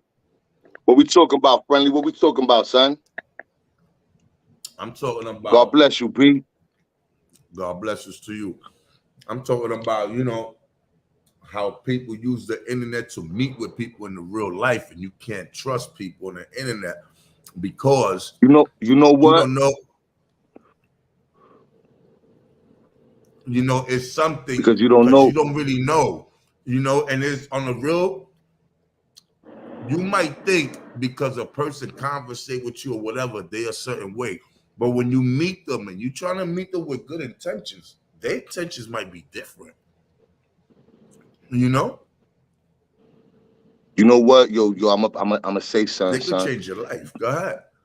I'm gonna say something, son. Once upon a time, you told me some shit that I didn't really agree with. But as time start going on, as time passes, and I see more. Remember, I'm not a YouTube nigga. I've been here a year. You know what I'm saying? There's a lot of shit I don't know. But as time passes, I used to not fuck with social media so heavy. I started to. As time passes, I start believing what you said even more and more, son, when it comes to shit like that.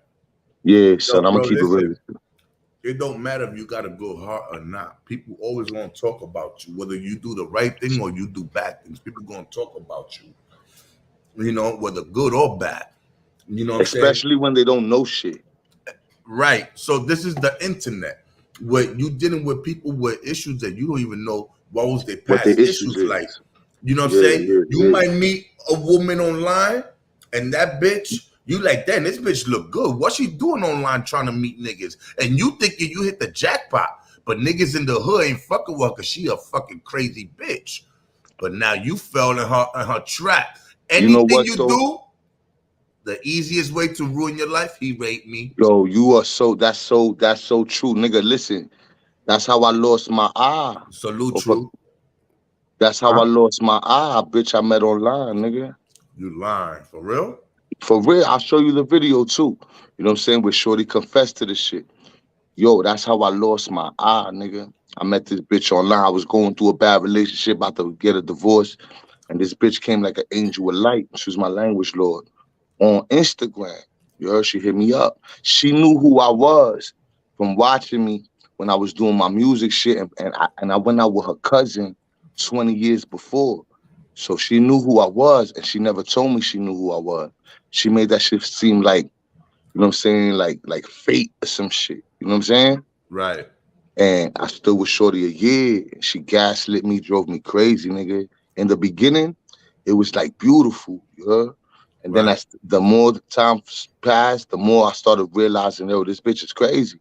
You know what I'm saying? Right. It was mad violent. And she had tantrums and she cried for everything. And it was just weird. And then one day, she hit me in the eye with a bottle, nigga.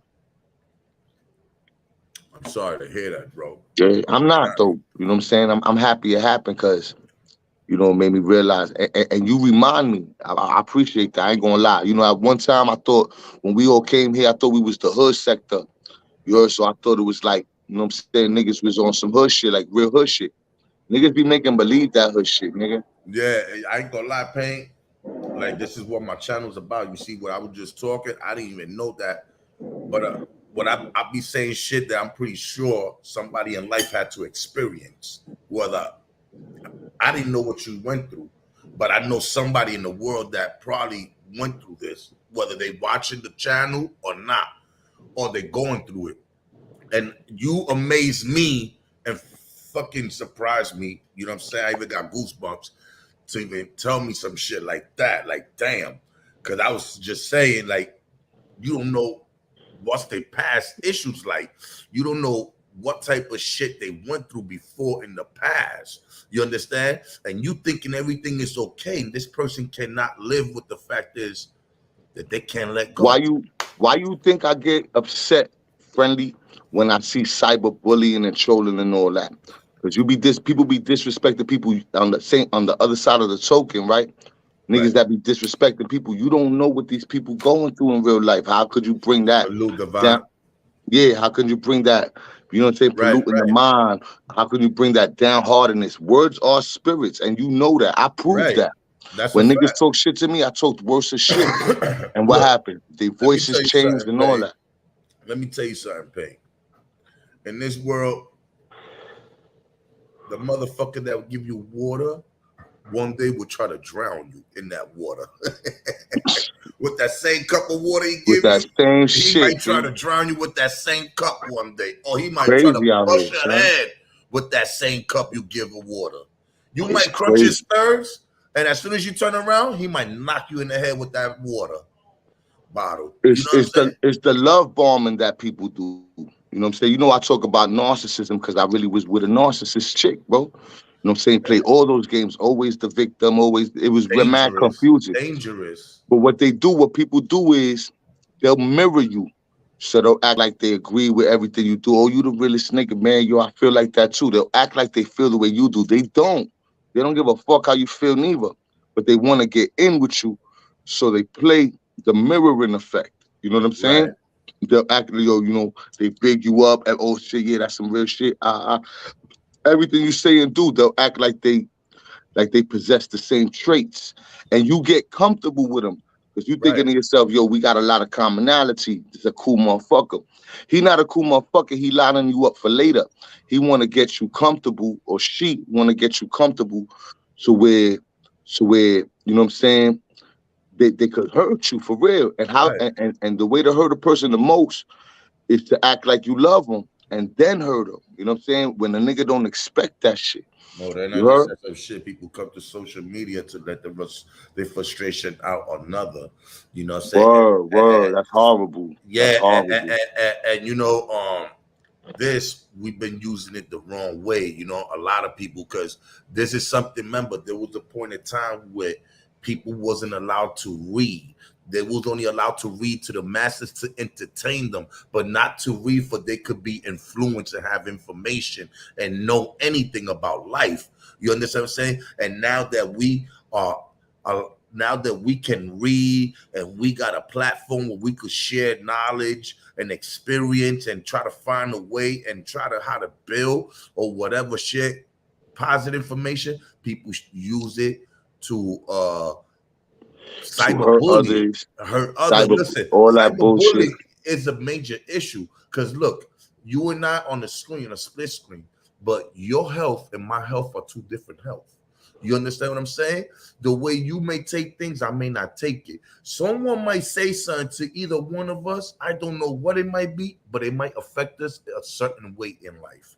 You understand? So we don't know how far it can go. Listen, it got to the point where kids and even adults taking their own life because of cyberbullying. You understand what I'm saying? And Conspiracy. it's strong, brother. That It's strong. energy is strong. Words are strong. Words are strong, son. Because if You you're know, weak, it'll yo, fuck you up. I've been told things in life that shit destroyed me. You know what I'm saying? And yo, it's a full-time job trying to, be as humble as I am. Cause because the thing is, I fear that I might lose on the things that loves me the most. You know let me what I'm tell you, saying? son. Let me share how powerful words are, son. Me and you can agree. You know what I'm saying? If I said something that you didn't like, you're gonna say something that I didn't like too. Right. That's a Right? fact. We didn't have to. A lot of niggas say, "Oh, it's just the internet." Oh, no, it's the words. It's the things we saying. I did shit on purpose to make niggas feel the way I felt. I ain't gonna lie. I wanted motherfuckers to understand that it's serious. You know what I'm saying? And I didn't know if people took it serious, but it really is. I know kids. I got suicide victims in my family. You know what I'm saying? I know how, you know what I mean, a word or a certain sentence could trigger a childhood trauma or emotion that you thought you buried. You Big know what I'm fact. saying? I know this for a fact. I told you niggas know I ain't had an easy life, and I'm not here crying about it because I'm not a victim. I'm a survivor. But I got a Right. lot of traumas in my life. I had this. I got. If it wasn't for bad luck, I wouldn't have luck. You know what I'm saying? But words, you know that for a fact, friendly. Of A nigga course. say certain shit to me. You know what I'm saying? And I'll take a whole month and clown them off that disrespectful shit because. And niggas niggas lie on your name. This is how hurt niggas will be over words. That they'll start lying on your name. I'll tell the truth of how I really felt. Even if I'm wrong, if I really feel like that, I'm gonna keep it real with myself, and that's what I'm gonna say. Right. Some niggas get so hurt, they'll make shit up to try to destroy you. That's an emotion. But That's a look, weak emotion. I learned something though, because it happened to me and I was taught that, you know what I'm saying? And I was taught that silence hurt more. You heard? Especially when it's your people's. Like if your people violate and you turn your back, it hurt them more when you Silence turn your back. hurts more. Like, but why? Yo, people will beg you. You ain't gotta say how you feel. Nothing. You know that? By keeping silence, you ain't gotta worry about saying God forgive me. Because you know what? You're not doing nothing. You're not saying nothing that was, how can you say, you didn't say anything that was a sin. You know what I'm saying? Always keep positive. Because even a thought is a sin. You know what I'm saying? And we gotta prevent that. When you put it into action, because we all got those thoughts. You heard? But Right. That's why we gotta control our thoughts, because you don't know how far it could take us. You know what I'm saying? You know how many people thought of shit but didn't go there? You know what I'm saying? You know how many people thought of shit and went there? You understand? It depends how far your thoughts could take you, because you never know how strong you are. Look, we have to control every part of our body, mind, body, and soul. That's how I wrote with 3 points. Look, control your mind. You know what I'm saying? If you can't control your mind, how you gonna protect your heart? You know what I'm saying? You got to control your heart, protect your heart. You know what I'm saying? Respect that. At the same time, though, you know, like, I feel like nobody going to look down on me. You know what I'm saying? Like, right. you heard? I'm not going to stand for that. I don't do the cyberbullying. I never disrespected nobody who I didn't feel disrespected me. I feel like that. You heard? Now, I could have took some shit the wrong way and jumped the gun. I could take that. But I never said nothing to no one that I didn't feel in my heart was the truth. Cause I don't lie, cause I don't like liars and I don't believe in lying to nobody. I don't owe niggas no money and I ain't shook. You know what I'm saying? Right. So all that lying shit, I don't be with that type of shit. Yo, and that's why I don't use the internet to share too much of about my life. I tell you little childhood things like that, but I don't tell you too much about my life. You talk about life without talking about your life. You know what I'm saying? I think that. You know what I'm saying? So like you give perspectives and shit.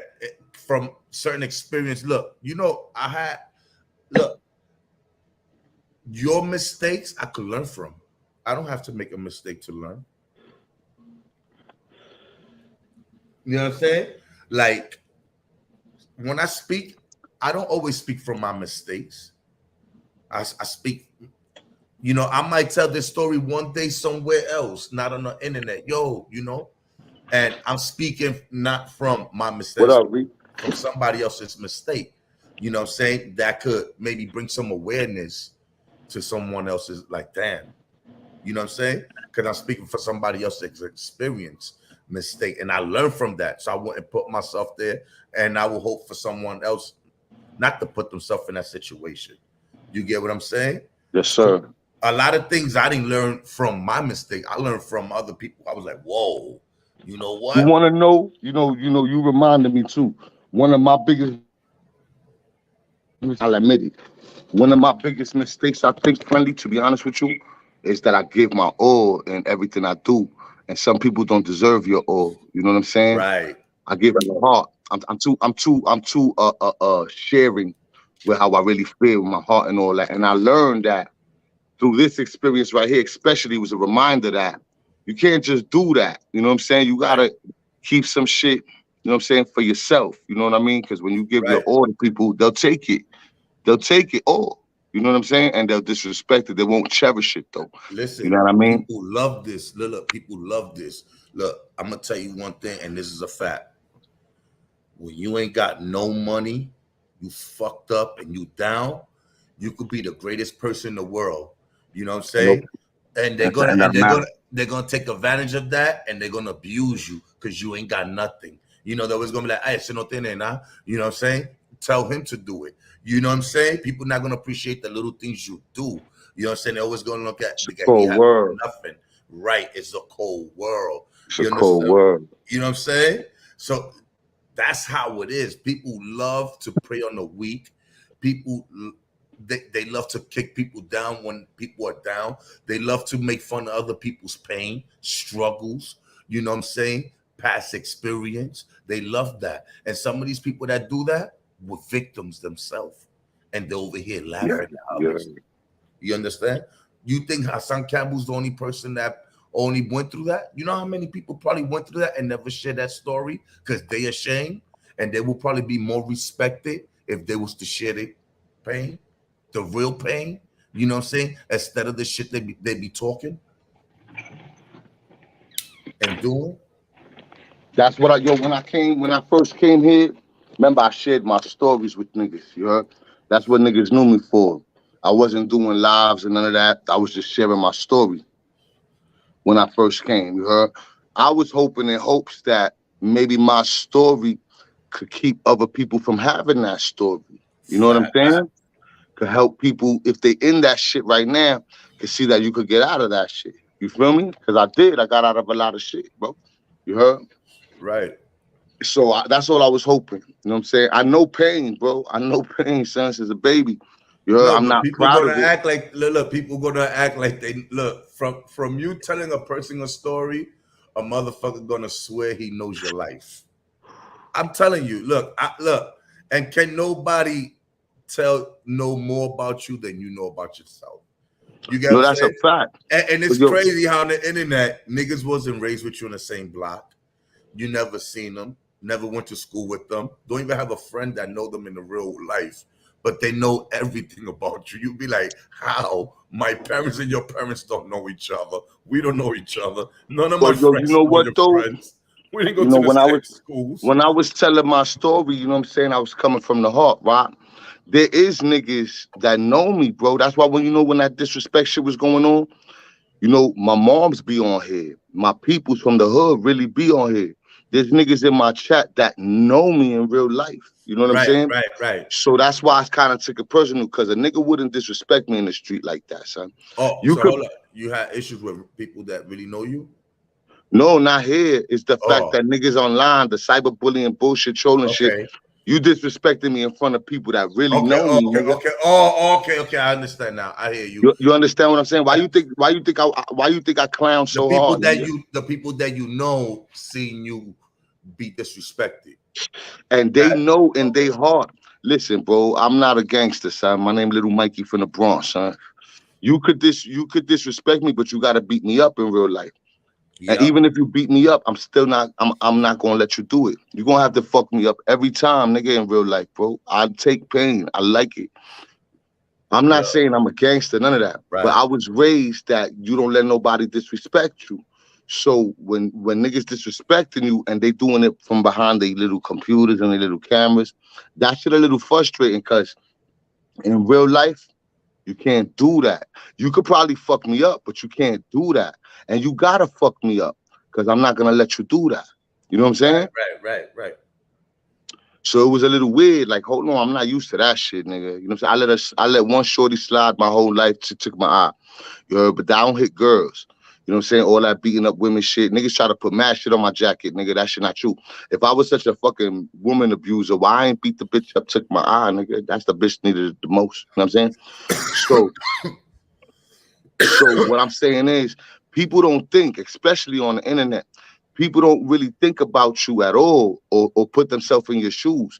Because if I came on here and your moms be pulling up and your sisters is watching and your brothers in the chat, you know what I'm saying, and your right hand man's in the chat and your kids is on this shit, and I start disrespecting you, I'm not thinking about your peoples at all. So when I crack a mother joke and all that to these niggas, and pain's the worst, pain's the worst. Hold on. I said a joke on your moms. You disrespected me in front of my mother, nigga. Okay. You understand what I'm saying? That I'm Yeah, just yeah. giving you my perspective, how I'm Right, seeing it. right. I wouldn't, even if I don't like you for no shit at all, in the streets, and I've been through this. If you with your family and you my op, and I seen you with your moms, you just gotta pass, because you with your moms. Yeah. I'm gonna be honest, Pain. I respect people's families. You know what I'm saying? Like, I I know respect you your do. dad. Um, I had problems with people in my neighborhood, and if I knew they moms, if we could work it out, let's do it. Cause I know your moms. You know what I'm saying? I ate in your house. I drink water. You know, I see your mom. She conversate with me. She says hi to my mother, and I really don't want to destroy that relationship. And if we're gonna handle this, let's do this like mans, to where it's not gonna affect us. But I never disrespect nobody's mother, nobody's dad. I had problems with people, and I never disrespected a dad on the real life. Not even with my own friends on the side, be like, yeah, that's why they killed this man. I never did that, bro. I swear to God. Like, I don't know. Mario Salute, I never did that. And I don't know why people get a kick I out of don't it. like it neither. When niggas saw, I did it. You know I did it. You know why I did it, friendly? Because the gloves was off. Niggas disrespected my whole life. My nigga talk about my wife, talk about my mom's, all that. I said, all right, cool. I'm funnier than you when I want to be. I'm funnier Right. than these niggas, and niggas know that. You heard? I've been outside since a baby, nigga, with the ugliest people. You heard? That's just what God put for me, the ugliest people. You heard? That had the illest jokes that would crush your heart. I grew up being called names, and in order for me to be respected, I had to be just as ugly. You know what I'm saying? You know how, I don't know, you live in the Bronx now. I lived Yeah. in the Bronx my whole life when it was podría. I lived in the Bronx when that shit was the ugliest shit in America. You know what I'm saying? I just left the Bronx for 2 years. I'm still a Bronx nigga.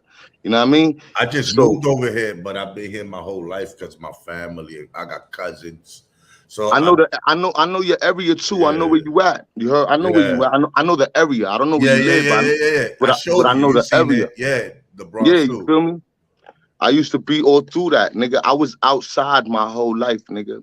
You know what I'm saying? I was the invisible child. I used to think, you know what I'm saying? Like my family didn't really look at what I was going through. You heard? I even got mad at them after a while. You know, by the time I was 11 years old, you know what I'm saying? I was on some fuck everybody shit at 11, nigga. You heard? Because from 6 to 12, I was being abused. Now, I'm not mad at that. I'm not ashamed of that neither. You know, I could let that go. But it's just the facts. I grew up with a broken heart. So I used to think, yo, these niggas don't give a fuck. If they can let that shit happen, then fuck them niggas too. You know what I'm saying? So I left. I used to run away, play the street. I'm all over the streets. That's where I felt like I got the most love. But in order to get that love, I had to be just as bold and just as ugly sometimes as ugly people do. So that they can respect your shit. Because if you let one nigga play you, guess what happens? All them niggas start playing you. You know what I'm saying? Right. It's like a fucking snowball effect. Niggas just keep on. And to like the I ball said, bro, and like I said all the time when I talk to people like me being the shit I done did. Listen, there's other people in this world that done worse than me, that's living more trife than me. You know, there's badder, tougher motherfuckers bigger than me in every way in this world. You know what I'm saying? I'm not the realest nigga in the 5 borough or in my block or whatever. But I done did my dirt, you know what I'm saying? And I've been all over with it. You understand? So if I tell you a story, that's my story. Whether you believe it or not, it's part of my life. You know, it's something I could tell you forever because it was a part of my life. But I'm not the illest motherfucker around town though. But I know niggas in certain areas because I know certain individuals or relatives that knew certain people, and that's how I got familiar with people, got to do certain things with certain people. It's not because I was the baddest motherfucker they knew friendly extortion over here. No, I knew somebody before I went there. You know what I'm saying? So by me knowing somebody and being around, that's how I got familiar. And sometimes I've done things I shouldn't do with certain individuals and people got to know me. You understand? As a young kid coming up. But it wasn't because I was the realest motherfucker in the hood. You get what I'm saying? Because you know how many motherfuckers was living worse than me? You know what I'm saying? In the streets that I was like, oh shit. You know what I'm saying? Like, you know how some many of that shit I used to see. I never been a follower, so a lot of people used to do shit around me. And if I don't like it, I don't like it. I always been very vocal. Right. But there's certain shit that niggas do in the hood that they think is cool. Like you know, my boys used to want to rob the Chinos and rob the Mexicanos and shit like that. I never had the heart for that. I never felt like that shit was. Lie to you. That was the stupid shit too. We used to do. We used to tell them, yo, my people bring used to change do that for shit. 100. And when they come through with change for 100, we used to book them, take the food, and we used to go to the trap building. You know what I'm saying? When we was young, and we used to my mans used to do shit like that. Me personally, the Spanish restaurant, from living with a bully. I lived with a bully. My mom's was married to a bully nigga. You heard? Right. Bully from 6 years old to 12 years old. So I already knew how it felt. Like, you know what I'm saying? For people to be, you know what I'm saying, feeling fucked up. I already knew how it felt. So it used to make me emotional to see that type of shit because I used to put myself in them people's shoes. You know what I'm saying? Like, and me thinking and having that mentality and doing that at that time, I'm gonna be real. Like I always been honest with everybody. I don't come from a gangster family. You heard? My parents, they don't believe in gangs. Like none of that shit. You heard? They don't none of that. Like none of that. I got uncles and certain cousins from my other side of the family, you know, that was down with the outlaw shit, you know what I'm saying? With that Savage Scar shit and all this other shit, you know what I'm saying? Savage Skulls. Savage Skulls, whatever that shit is. That was the biker crew back in the days. Yeah, man. You know? They was around Mount Eden and shit like that, 176 and all that. It was crazy because they was in Brooklyn. You know what I'm saying? They had it over there too. They had chapters of them dudes. You know what I'm saying? They had chapters. No like joke, motherfuckers too. So it was crazy. There's certain individuals that came from that, but they wasn't in the streets robbing and stealing. You know, like these motherfuckers, even though they was gangsters, but they work hard for their shit too. You feel what I'm saying? So I became a product of my environment without knowing no better. That's what I said. Not knowing could kill a nigga.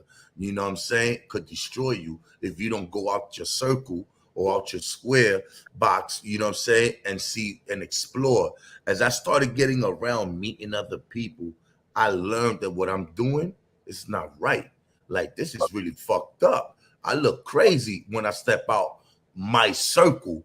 Other people look at me like, whoa, you're not trusted. You're not welcome. And, you know, I didn't want to be treated like that because I'm like, yo, I'm good. You know what I'm saying? But the way I carry myself, the environment I come from, that's what made people look at me like that. And I learned that that's not the way living.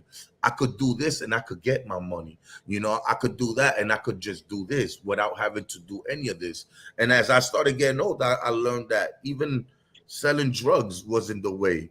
I could have fucking got a job a long time ago and I could have been close to retiring. You know what's crazy too? I ain't get a pension in the streets. And I done did a lot of shit, nigga. And I ain't get a pension for being in the streets. you know what's crazy too? Like if you look at the 70s, the 80s, and the 90s, right? Fact, salute. If you look at the 70s, 80s, and the 90s, the changes that you see in just those three, you know what I'm saying, decades, right?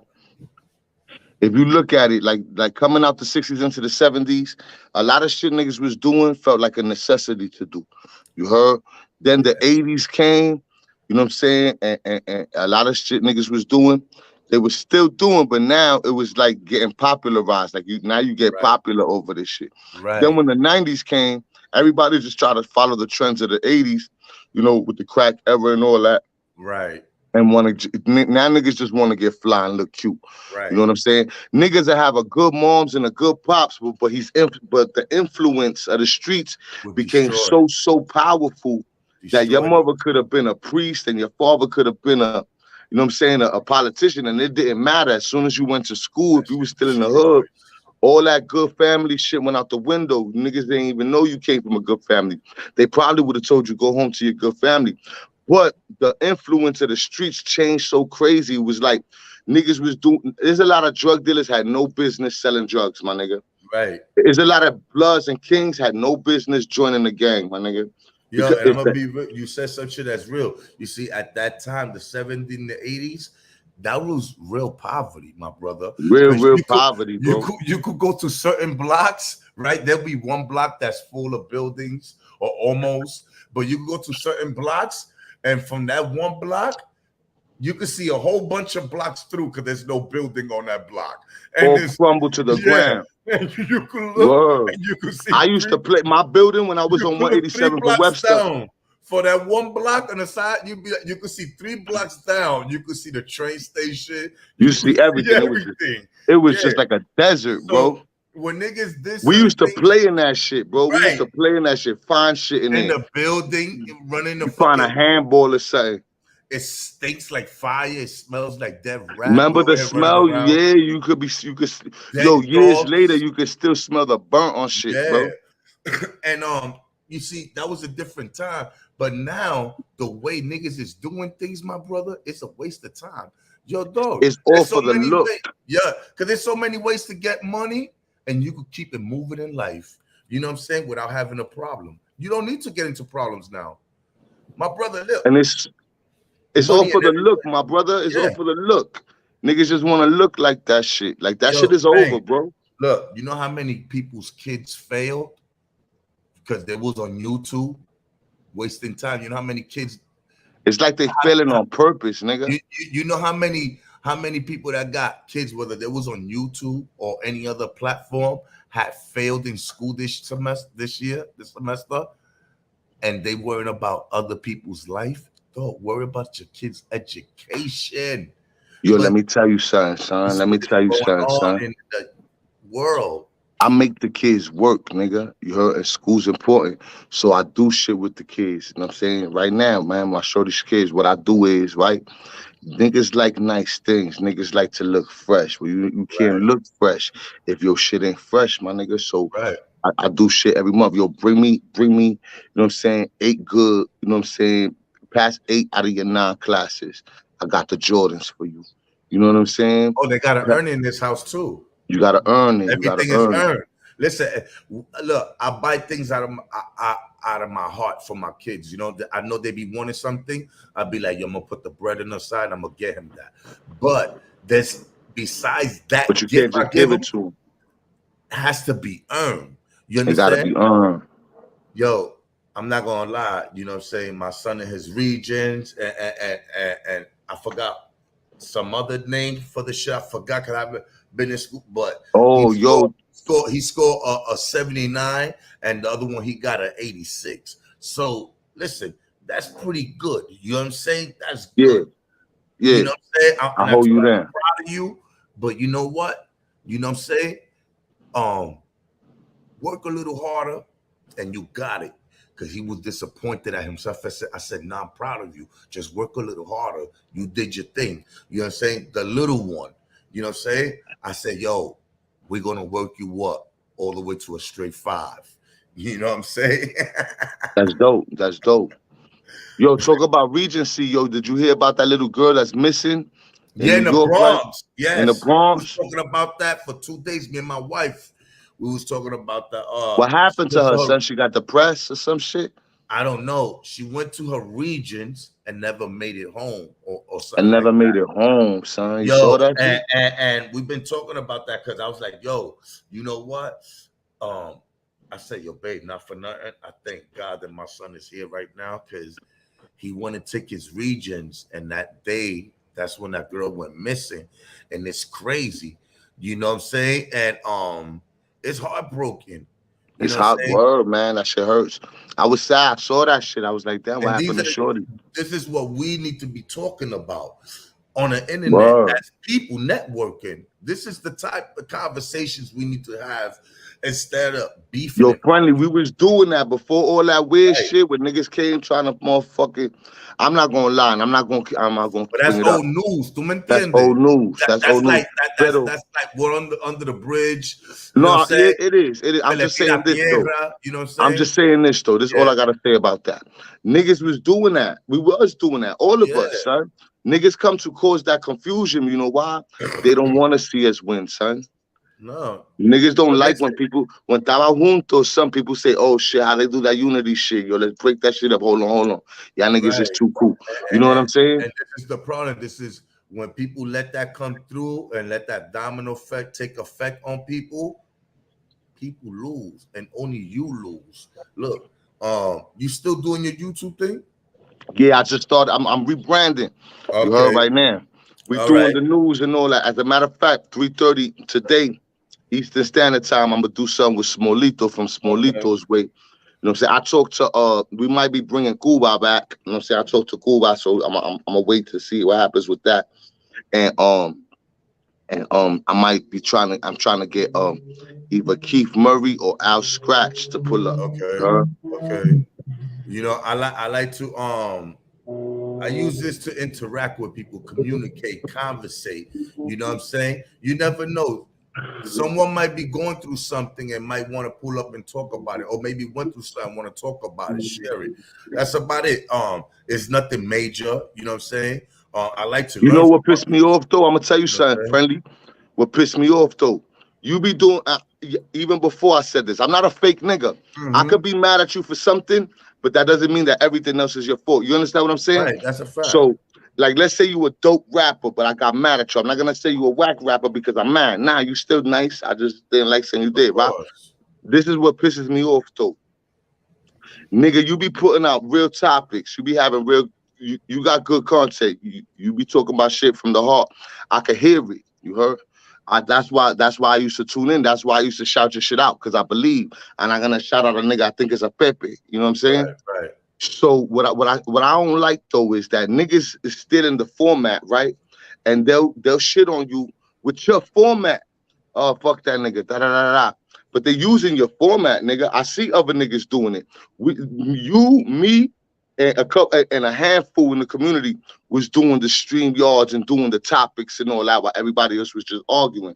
And Right. I see these same niggas that come to try to cause the confusion. They just want the format, run with it, and they know what they're doing, and it works by doing that. So what I'm saying is this, B. The topics that I've known, I only been here a year and a half now, right? Because I came January of last year, and now it's past January till now, right? What I've seen so far is that you've been bringing real topics to people. Not that I always agree with you. You know, sometimes Right. we see things Agree differently. to disagree. That's Yeah, what it's yeah. about. We could disagree without disrespect. It doesn't mean But that I'll be like, yo, I hate that motherfucker because he didn't like my opinion. but it's things that should be talked about. And if we Right. don't have those conversations, then how do we know where we stand, right? We don't get to talk. So what I'm Correct. saying is this, though. You've been bringing real topics for a while, but other niggas look like they've been doing it longer because more people seeing them. Why niggas don't push each other's shit like we used to? Because at the end of the day, you know what I'm saying? I know that if I tune in, I still, even when I ain't talk to y'all niggas, I still listen to some of y'all shit. You heard? And I knew that y'all niggas actually try to bring the real topics to people and bring things that we should be discussing. How the fuck we not winning, son? And niggas is over here stealing the format to do bullshit with it. Yo, you know what it is? People got they got that little. They've been doing this for quite a while. They got more of a supporting base, you know, and shit like that. That, you know, like, bro, listen. It's Rest the in peace to realest my far brother and T few, my History. nigga. Look, rest in peace to my brother Rest T in peace, T History. History. But I'm gonna keep it real with you. T History to say all the time, and I never used to catch on because, you know, I'm too dumb for this shit at times because I'm not really taking it the way people. I just come here just to. So sometimes T History be like, yo, like, he used to say people taking my formats and doing it, but then they saying they ain't support, you know, like. But he was telling the truth on Yo, and it was crazy because when I started looking at things, I was like, wait a minute. I said that shit. Like, you know, like, I'm there's so telling many you, shit I said, right now, and nigga. it went viral Niggas with got your others. format. I I seen swear it, to dog. God. I said, no way. I'm telling you, that's the truth, yo. That's the truth. And rest in peace to History. And I wish I would have got to talk to him before he passed, because I love the nigga, even though we had a whatever. But that's the truth, nigga. I seen it with my own eye, nigga. Niggas is still in the formats, and then they go out there and they won't show. You know. Every time No I say homage. something, Hey, no yo, homage. you know that, yo, friendly. I keep it real, son, and I don't gotta say that shit 30 times a fucking lie. But niggas know if you said something that inspired me to say something, I'm type of nigga go, yo, shout out to Friendly, man. That nigga had me thinking. You heard? Shout out to Friendly, man. That Like nigga it said should this, be. then a third. You know what I'm saying? That's how it's supposed to be. But, you know, in if I this say something shit, that sparks an idea, if I say something that makes you do something, you heard? Niggas supposed to go, yo, I got this shit from Pain. Because if I got it from Friendly, I'm going to say I got that shit. Yo, I got this shit from Friendly. Yo, check this out. The nigga Friendly said some shit, had me thinking, yo, go like this. Ba-da-da-da. You know what I'm saying? Right. Niggas don't keep it real no more. That's the problem, that the real are far and few. Blessings. Yo, and you know what's crazy, Pain? I'm glad you mentioned that, because the problem is with people, when you do things like that, they say you either dick riding or you starting on the lines. No, we actually trying to embrace each other and support each other so we could build, right? So we could build. No, people use that tactic of niggas is dick riding, or niggas got some little thing going on. Oh, you know everybody got something going on. And I'd be Shut the front door. like for real, the only person number I had his phone number was T History. I swear to God. I know this is a fact. Like, and me and him, we used to kick it, and we didn't talk every day. If he didn't hear from me like every 3 weeks or every month, he'll call me, kick it with me for like 2 or 3 days, boom, and that's it, boom. So I was like, yo, but what type of crew people got in this shit, you know? Because I was trying to figure it out too. I'm like, yo, so what is it that people do behind this? When they, so I'm like, but honestly, that shit destroyed a lot. You know what I'm saying? Look at Debo. You know what I'm saying? That shit destroyed a lot in the community. You know what I'm saying? Because behind that, niggas thought there was a less of a man by giving somebody a shout out and fucking with somebody. Like, It was come on, son. like, That's crazy. Yo, I'm for the people for real. Yo, friendly. I don't be fronting, son. I go everywhere I want, and I've always been for people. You know what I'm saying? Even when I was doing my dirt, I went to prison to feed my friends, nigga. Like, you know what I mean? I know one thing for sure, bro. Keeping it real alleviates a lot of bullshit. If you keep it real with yourself and you keep it real with people, there's a lot of bullshit be alleviated. You know what I'm saying? It's a lot of shit we don't gotta go through. Just keep it real, nigga. right. Like people do too much just to be acknowledged. And just by being simple and being you and not trying to be nobody, being regular, I think you get more out of that than trying to be something that you're not.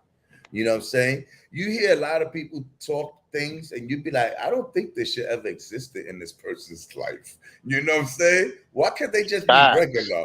You know what I'm saying? Yo, I'm But pissed off right I now, can't do son. nothing. What could I do?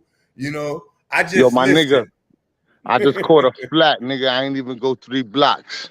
Yo, that means don't go nowhere. Stay home. That's a sign, right? I was Yeah, gonna stay go home. get some bud. Yo, while you fix that shit or something happened. Fuck around. Nigga, I just caught a flat, nigga, 1-2 blocks away, son. Yo, it's like my mom's when she used to be like, yo, don't go nowhere, stay home. And I'm like, nah, I'm good. And next thing you know, boom, I'm locked up. I'm going to Rikers Island. I'm like, That's my damn, story. man, I Yeah, should I'm have like that listened too. to my mom's, man. I didn't get to eat my food or nothing. Yo, friendly, my first time going up north, that's what happened to me. My girl told me we were supposed to go to Allentown because the block was hot. She was like, yo, let's go to Allentown. And because everything that was $10 in New York was $20 over there. So that was the better bet to do. We had a spot over there and all that. Shorty like, yo, my man comes up to me. He like, yo, Payne, I'm fucked up, my nigga. I need a pack. My instincts told me, nah, we got to get out of here. But my empathy for the nigga, I was like, you know what? Just one pack. You know what I'm saying? My shorty's flipping. She like, nah, nigga, let's go, let's go. We at the Port Authorities when I was hustling by Midtown. I didn't listen to her, nigga. She told me 3 times, yo, let's get on this bus, nigga, let's be out. I'm like, let me get this nigga just one pack. I gave him the pack. That nigga sold that shit in less than 5 minutes, nigga, 14 dimes. Came back, gave me the money. I said, one more pack and I'm out. What I do that for, nigga? My girl was mad. I gave the nigga the pack. He dipped. He came back like 10 minutes now. Give me the money. I go in the store with the nigga. Come out the store. We getting rushed. I should have listened, nigga. So maybe you right, nigga. That flat, that shit might be a sign, son. That shit might be a whole sign why I can't go outside today. I lose you, my nigga friendly at. I'm here. I'm listening. I just had to go on mute. Yo, but that's crazy, bro. You know why? Shit. Yeah, there's a lot of shit I just don't like talking, man. But man, listen, we have a situation like where it's like Damn, I'm busy. like damn, like but I got away, you know what I'm saying? And I got away by luck. I had a custody, you know what I'm saying? And damn, son. I had a custody. He tried to line me up with the police. You know what I'm saying? And I just sell, tú sabes, that shit heavy. So he want 500. So I'm like, then that's 500 right there. So I go meet up with this nigga on a side block. But something was telling me, just go back home. And I'm like, nah. When you don't listen to that shit, right? bro. So check it out. I said, nah, I'm gonna get this, right? So I'll go. I look around, I'm in between the 2 cars, but I walk off the sidewalk because he's in between the 2 cars. So I'm like, what up, Al? So he like, yo, what up? So he's like, yo, you got that? I was like, yeah, I got it. You know what I'm saying? And then he was trying to hold me down, trying to talk to me a little long. So I see the boy, the detect car making that left turn right there. So when I look right there, they come on the right side. So this is where a bus, the 58 bus over there in Ridgewood, Queens, you know what I'm saying, passes through Putnam. You know what I'm saying? That's the street. So right on Putnam, that's on the Queens side. So I think that's like 60th lane. Yeah, I think it's 60th lane. That's where it happened at, on 60th lane and Putnam. I'm in between that block, between two cars. So when the detective went to grab my shirt, that she grabbed me by my shirt, I slid.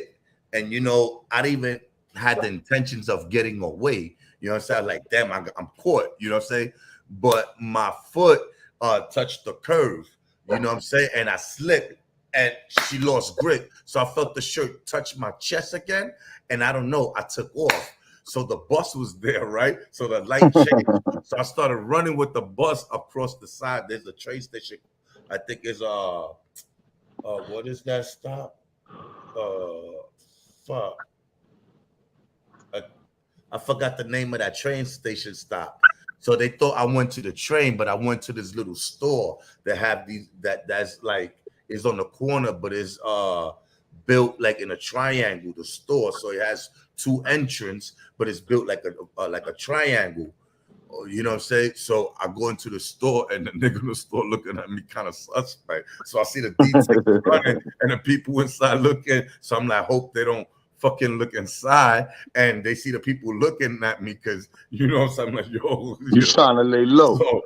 So when I see them leave, right, there's another bus coming. They're out of service, right? So I start running through the bus. So I go down Putnam to Woodward. So when I go up to Woodward, I make a left. That's Cornelia right there, right, in Woodward. Brooklyn. In Queens. That's Queens. That's Queens. Yeah. All right. So I go to Cornelia right there in Woodward. And when I got to that block, I seen this kid named Alex, Green Eye Alex. You know, that some people come across your life, man, you have no idea. So I see the nigga, he turned on his car, right? And I'm running, and I just fucking popped the door open, and I just threw myself in the back seat. He's like, yo, what the fuck is going on? I said, get me the fuck out of here. So I had my other baby mother at that time in Corona, Queens. So I told the nigga, take me to Corona, Queens and shit. He was like, yo, I was like, yo, man, this nigga just tried to line me up. He was like, for real? I got you. I was laying down the whole time in the back seat. Bro, he said, what they got? I said, they didn't get nothing. They got Alan. I got the money, but I did. Alan tried to line me up, because Alan's a custody. You know, them niggas for that shit will set you up. That's the only thing with that. Like, custody is never whatever. They always. I was just telling somebody that shit the other day, man. No you matter never how know cool with they them are. niggas. No matter how cool they are, because they get caught with it. It be the coolest ones too. Yeah, the best custody. The best niggas. Nigga, yo, the nigga takes me to Corona. Yo, my brother calls me and say, yo, what did you do? I said, yo, Alan tried to line me up. He said, what? All right, don't worry about it. I said, don't put hands on him. Because if you put hands on him, if they catch me, they're going to throw me that on top of me. So I stood away, and I gave the work to my little brothers, you know what I'm saying? And they stood in the area. So when they had the time with my phone, they bust the licks. I called the client. I'll be like, yo, boom, hit that number. I'll be like, yo, he's going there for whatever. And that's how we used to do it, right? So I stood away for like 7 months. By the time I came back, they didn't focus on me no more. So years went by, and yo, I'm still here. I didn't get caught for that. But they was like, yo, the whole priest is on the block. Like, they're all looking for you. But you know, stupid nigga. For not listening, of going back, it's the going back home and you ignore it. You know that? When you let me go back home. Let me tell you something. It's weird right now too, because I was gonna go do something that I don't normally do, and I caught a flat, nigga. Nah, go home. Like, I don't smoke bud every day. And Sam told me go get some bud, and I didn't really. I wanted to smoke. I don't smoke every day. I don't smoke like I used to. Yeah. I smoke once in a blue. I was about to go get bud. What I told you, I was just gonna smoke a blunt, and 2 blocks, bro, and I caught a flat, man. Yo, I heard the air Man, come out too. I was like, yo, what's that? You saw me stop? I was like, hold on. this is like 2003, right? I had backed up, and I backed up. I had coke, right? But I was giving it raw, and niggas will cook it. You know what I'm saying? Yeah, And they do what yeah. they want to do with it. So you know what I'm saying? So in that neighborhood, Ridgewood, you know what I'm saying, with Fresh Pond niggas that come from Long Island, Pero Minneota. eso Queens too, but I don't know Queens That's like Queens. that. That's Queens. You know what I'm saying? Those custies come heavy from over there. You know what I'm saying? From Long Island, from With the the other money. side of Queens with the money. So that's all I didn't want to. I started off with single bag custies, but once I stepped it up, the single bag custody had the good custody. So I was like, look, man, you give me that custody, I'll give it his work. I just needed his number, him to take my number, the main custody. The custody is a thing. He gonna say, yeah. So he'll take a bundle. You know what I'm saying? I'll give him a bundle. You know what I'm saying? I'll give him 5 for that shit. You know what I'm saying? I just need him to take my number because he's the main dude. You know what I'm saying? And I get rid of that one bag custody. That's how I was cleaning up my phone, getting rid of the one bag custodies. That's how I used to do it. But in 2003, my nigga, yo, I was hustling mad perico, right? And the situation over there, it was a whole different ballgame because you had the custodies that come from Long Island and all that. So I had a G pack, you know what I'm saying, of the perico, you know, but I used to keep them in the baggies, you know, where the baggies come in. I put 500 in one and 500 In on the the one. long part of the Yeah, baggie. you know, The after bag you that the finish that, baggie's coming. exactly. I used to Yeah, always I used to do that too. to turn them into to packs. I used to make 500 packs. So boom, I used to cheek them. I used to walk with that shit on my cheeks. You know what I'm saying? Because the D-Tex was heavy over there. And if they want to check your ass, they gotta take you to the precinct. And that was so I'd rather cheek it, you know what I'm saying? But then they got into the checking your ass in the streets and all that. So Remember that shit? yeah, we went through hell. So yo, why my dumb ass go to the motherfucking weed spot where all that work on me? So, bro, why I ignored the signs? I said, that nigga look like a cop. I said, nah, that ain't no cop, man. I'm gonna go and get my butt. I go inside, get the weed. Nigga, when I come out, thought I was safe. I go to the store, get the Dutchess. I'm chilling, right? Nigga, when I thought I was about to be safe, them niggas grabbed me and snatched me up. I've been through that, nigga. And then I was scared, nervous that they find the motherfucking shit, right? But the niggas ain't strip search me. You know what I'm saying? Because he thought he got the weed and that's it. You know what I'm saying? I be in the fucking car, nigga, pushing that shit in the seats and shit, nigga. No, I kept that shit on me. Yo, my nigga, I went through the system with it. I came out back hustling with the sample shower. Like, yeah. Yo, safe shit, nigga, in the Lower East. My first time on the island, son. I knew. Yo, this nigga came on rollerblades. My nigga, the Lower East Side Manhattan different, nigga. They be doing 21 Jump Street over there. He caught a case over there. Yo, son, the customer came to me on rollerblades, and I didn't trust him. The vibe told me no. He's like, yo, I don't sell no drugs, nigga. The fuck out of here. Yo, this Dominicano nigga from the Bronx that used to come with us there, and I used to see him down there too. He said, yo, why you ain't serve homie? Yo, I serve that nigga all the time. So I was like, all right. I thought that nigga was police. Nigga, the nigga came a little later, and I served him, son. 3 dimes. That's all he wanted. He gave me the $30 in a phone booth. We went to the phone booths. Remember back in the days, we used to have the phone booths. I went, like I was on one phone, he was on the other, nigga. I served the nigga. Hey, yo, what's that for? I went, my homegirl, Cool Cat, rest in peace. She from the Bronx, but we started hustling in the Lower East Side together. She the one who put me on to that shit. So she like, yo, I'm out of here, son. I bought a pack of Newports and a soda. I got cracks in my mouth, though, with my, you know what I'm saying, about my gums and shit. I remember that. Yo, I'm coming out the store, nigga. She pieced me out. God bless you, B. I see you in the Bronx. I'm walking on the block. It's summertime. Why I see 2 healthy looking, one Boricua, one white dude. They was healthy looking, and one of them niggas had an army jacket on. I'm like, nigga, it's hot out here. You know what I'm saying? I knew. I just knew. I tried to eat the cracks. My nigga, I swallowed 2. And the other one it was too big. So I chewed on it and I tried to drink the soda. They grabbed me. Boom. Don't do it. But I still did it, nigga. I swallowed that shit, nigga. I got high, nigga. You heard, from eating that shit, bro. The one that I've crunched, my whole mouth got numb, nigga. It was nasty because the soda taste and the fucking numb. Yeah. It was disgusting. Yo, they got me, nigga, all because I didn't listen to the vibe. And that kid that told me, yo, I sold to that nigga mad times. That Yo, feeling guess in what? that stomach is crazy, brother. That nigga was in the paddy wagon with me, bro. Yo, they went around a couple of stops, picked that nigga up too. He in the paddy. I'm looking at the nigga like, damn, you a stupid nigga, yo. Why you said that shit? Anyway, I think he was a rat because he went to the precinct with me. But when I went to Central Bookings to 100 Center Street, I ain't see that nigga nowhere. As a matter of fact, I never seen that nigga again. You heard? So I was like, yo, hold on. How come he in the precinct? He was informer.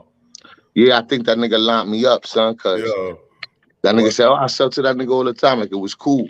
So I thought, if that nigga's still out here, he served that nigga. You know what I'm saying? In Bushwick, right? And where I originally grew up at, right? We ran up on an informer, right? And we gonna fuck this nigga up. But one thing we failed to realize and understand is these niggas got, like mics. They keeping track of them niggas. So he's talking to them niggas, and when we punched the nigga in the mouth, police came out of nowhere. Yo, they all came out. They fucked us up and threw us in the van. Yo, my nigga, for beating up the informer. Yo, that shit is crazy. There's an informer on my block. First time I found out how informers move. There's a nigga that I love that did me like that. I loved it, this nigga.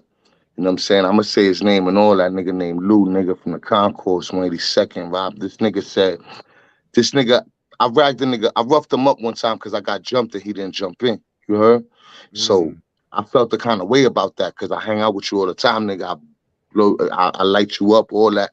You always kicking that gangster shit. When me and Stoney got jumped, he just watched. You know what I'm saying? He froze.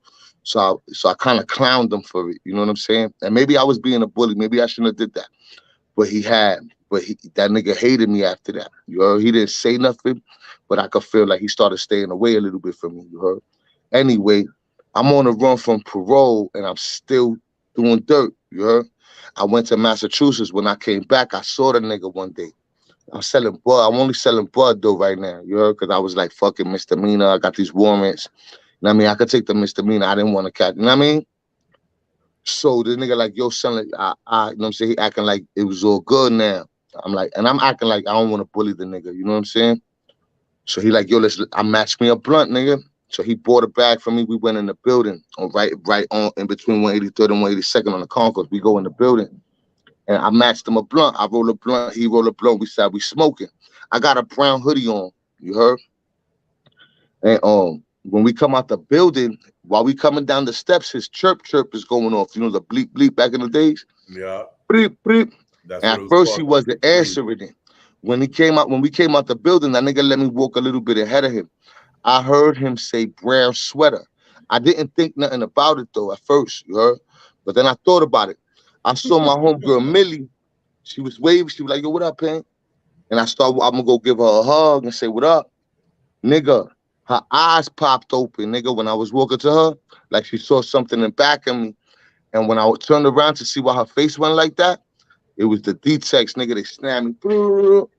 They got me, nigga. They found my bud too, nigga. I had a Ziploc bag rolled in my leg, nigga, with the long johns, you heard?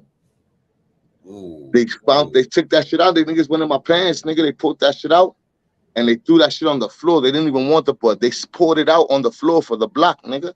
You heard? So I'm in the van on my mother, dog. They not supposed to do this, neither. They're not supposed to do this. When I'm in the van, first of all, they try to make me look like a rat or some shit when we got to Hunts Point because they was taking me to the barge, you heard? So I'm in the van and I was on the run for like a year. So they was like, yo, you a good runner, man. It was only, they only had me on the warrants. They ain't had me on nothing else. So I'm like, yo, well, the nigga said, yo, you know how we got you, right? It was easy today. I said, nah. He said, brown sweater.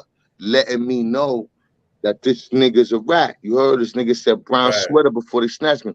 He said, you know how we got you? I said, nah. He said the brown sweater. I looked at the niggas like, damn, my nigga's a rat. Yo, they pulled up to a store, right? On the way to the bars, they pulled up on Hunts Point to a store. They took my cuffs off. They was like, yo, you want to smoke a cigarette or something? Because they knew I wasn't going to run no more. It's a parole violation. All right, I'll eat that. Niggas in Hunts Point was looking at me mad sideways, like, yo, how this nigga? Because they took the cuffs off me. That don't make you look good in the streets. You know what I mean? Right. So when I got to Hunts Point, they was like, yo, you want to smoke a cigarette or two? I'm like, yeah. I have bread, but they took my bread, right? I don't know why. They had my money. They gave me $10. They was like, go ahead. I went in the store. I bought a pack. They was outside waiting for me just in case I run. Like they was standing right there. On my mother, they let me smoke like 2-3 cigarettes. You heard? Yeah. And they was talking to me like on some cool shit. Like, I don't know, you know what I'm saying? Other shit. They was like, yo, what you gonna do when you get out? Da da da. You know what I'm saying? You don't think it's time? Because I knew the officers because of my man Herbert Dawson. The officers that picked me up was warrant squad niggas. You heard? They always on my block. You know how the third was. It was always warrant squad over there. You know what I'm saying? So you see these niggas. It's not the first time you see these niggas take somebody away. You know what I'm saying?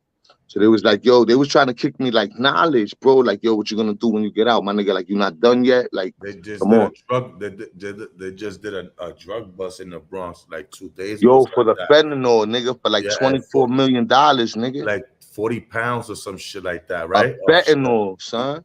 Yo, that shit is destroying the community, bro. Yo, that shit is destroying it. I'm not gonna lie, man. You know, when I was grinding at one Yeah, point. selling drugs is over, nigga. I hate drugs.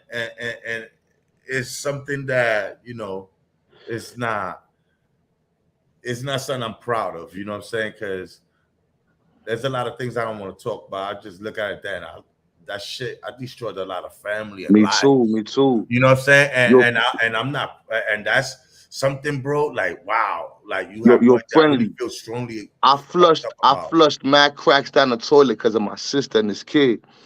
When the last time I ever sold crack, you know what I'm saying, was like 2006, 2007. I still play with the perico because I was addicted to, you know what I'm saying? But you cool with Venezuela? I fucks with. I like Venezuela. Okay, he's right here. Okay, let me bring him in then. But yo, yeah, I fuck with Venezuela. That's my man. So yo, he here, yeah. So yo, check it out. This little boy, his name is Anthony. That's my name too. You know what I'm saying? And he was talking to my little sister on the steps in front of my sister's building on the concourse. And he's telling my sister all his problems, you heard? His mother died like 2 years ago with some shit. He lived with his pops. His pops stole his PlayStation to get crack. And the father acting like he don't know what happened to the PlayStation. All types of shit. And I'm looking at the little boy, and the little boy's face, he's like 14, maybe 13, 14. I'm looking at his face, and he looked just like a customer I know. You know what I'm saying? And he's saying this shit, and I'm listening, and the kid and my sister's holding him, consoling him, talking to him. Nigga cried a couple times. Like, he just was tired of his life. And I'm saying to myself, damn, I'm participating in fucking shorty up. Hello. You know what I'm saying? Right. Hello. How I'm you doing? participating in messing the little boy life up. How Miss Tanya? God bless you. And I flushed the clothes down the toilet. Yeah, I lost my father. Oh, I'm I'm sorry to hear that. Yeah, we're still trying to make the arrangement for him. Yeah, well, people have donated to me, and I thank everybody who donated, and I thank y'all. My half sister says thank y'all. We're still making the arrangements, so I'm just gonna see what happens. So I talked to my half sister yesterday. She said we got your back, even though you don't have half your family left. I have really nobody at this point. My sister and my brother are doing their thing, so I'm just doing my thing right now. So put your Cash App on the chat. Maybe maybe someone in the chat, they would like to donate, contribute. You know what I'm saying? It's $ Tanya 939. That's all you know. Okay. Yeah. And you see what I'm saying, what I was saying before, Friendly, what we was trying to do, why I got so upset. because there's really people hurting, dog, and we out and niggas want Yes, to out people here going start. through it, man. People really Look, going we Okay, through have I'll shit. another let y'all. content. I'll I'm And let sorry. God y'all Go ahead, bless know. you, Miss Tanya. Tanya. Drop Uh, your cash app, Miss Tanya. You never know who yes, I see will. it I'll and do want it to help right you. now. I don't Yeah. have a That's wrench, sad. but I hope I have a wrench so I can let y'all see it. All right. God bless you, Miss Tanya. Word. If you see That's it, sad, put a man. thumbs up. Okay. There's real All right. people, son, going through so many things, son. The niggas want to waste their time with internet beefs and all that. People come here. There's actually people who come here because they don't have nowhere to turn. There's actually people who Right. come here because this is the only place that they could be that they feel that they could be Right. somebody at the time. And we Man. not inspiring them. We not, you know what I'm saying, extending our hearts and our love to them. Salute.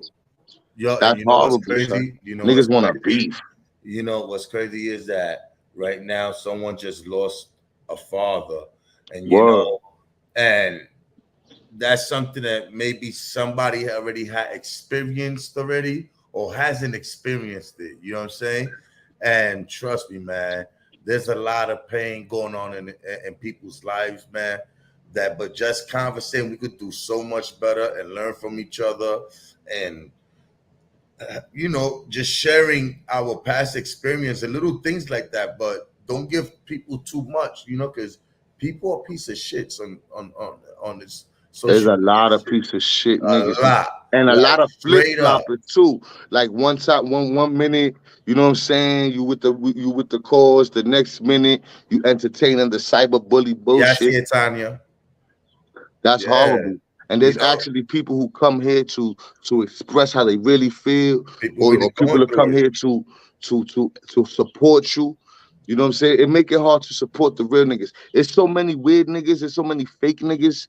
Excuse my language, Lord Father God, that it make real niggas look weird, son. Yo, honestly, Pain, you know, whenever you feed into anything in your channel while you on your channel, anything that's negative, anything you respond to on your channel, that hurts your channel.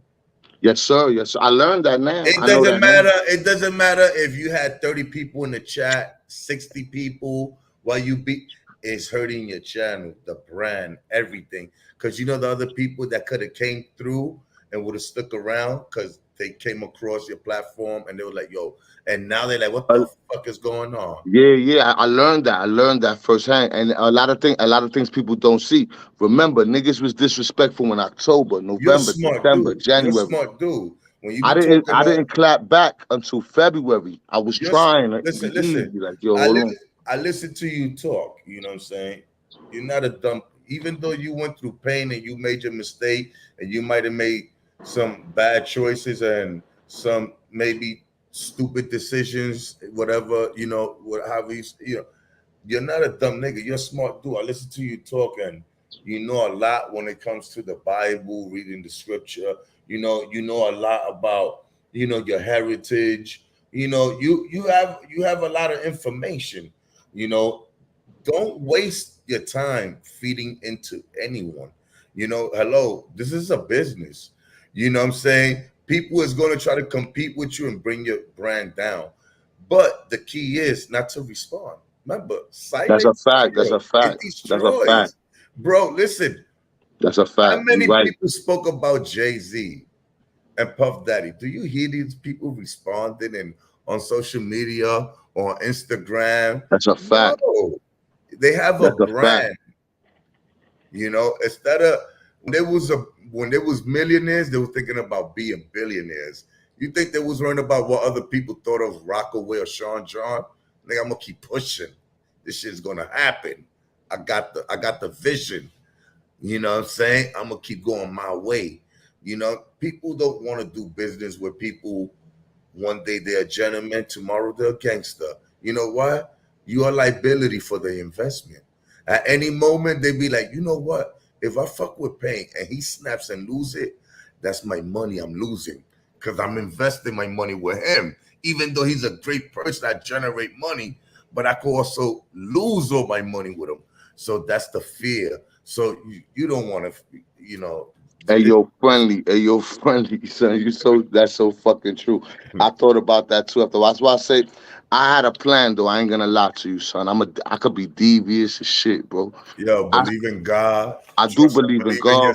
Trust and believe in I got an yourself issue with before anger. putting your Like faith on any man in this planet. You know what I'm saying? I admit something to you, bro. I love love, you heard, and it takes a lot to get me angry. But once I get angry, my shit, I be really, really angry, nigga. That's something I've been dealing with my whole life. You know what I'm saying? So, I caught myself like, damn, son, you angry, pain. I started laughing, like, yo, what you angry at? Bunch of dope fiend niggas and shit. You know what I'm saying? Like, I'm gonna fall back. You know what I'm saying? So that's why I was like, yo, I'm bugging. Cause I know myself, my nigga. I love you to death and I slap you too. I got an issue with anger. I always had an anger issue.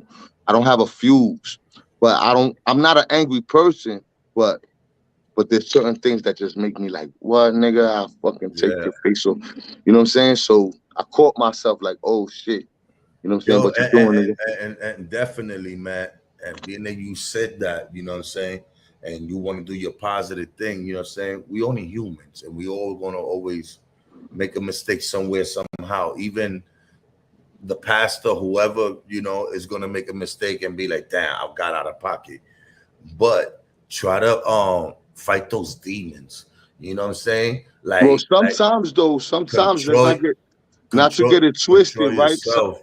So like Sometimes that, people though, don't see you get out of character, because once people see you get out of character, they can hit that spot. They're gonna try to use that against you, and then everybody else gonna jump in the bandwagon, and then it'll be you against the world. I And you like know what? that shit was fun, but it wasn't right. Yeah, I You know what I'm mean, saying? yo, my nigga, like whatever went on. How can I say? Nigga, yo, I didn't tune friendly. into everything, but every time I caught something, I was like, "Oh my god, this is too much." So I kind of left because I was like, "All right." Yeah. A lot of people did too, Yeah, man. it Bendito. kind of fell on my plate too, and I was like, you know what? I got other shit to do anyway, so this is not You even know, a lot of shit you didn't know though, friendly. You know what I'm saying? I did that. I did what you were right. saying, nigga, for months. You ain't never had to tell me. It was the accumulation. You know what I'm saying? Like, another nigga. Who the fuck are these people? You heard? When I had niggas mad disrespectful, and I started laughing because I was like, yo, hold on. In real, I don't even know these people. You know what I'm saying? Fuck them. Right. You heard? But there is a time where you gotta speak up, nigga. There is a time where you gotta say, yo, what, nigga? You know what I'm saying? You have to too sometimes, But you know, because if not, when you speak up, you don't have to give an hour. You could speak up in a. nigga, I wasn't even doing that. I drop a track. Look, Boom.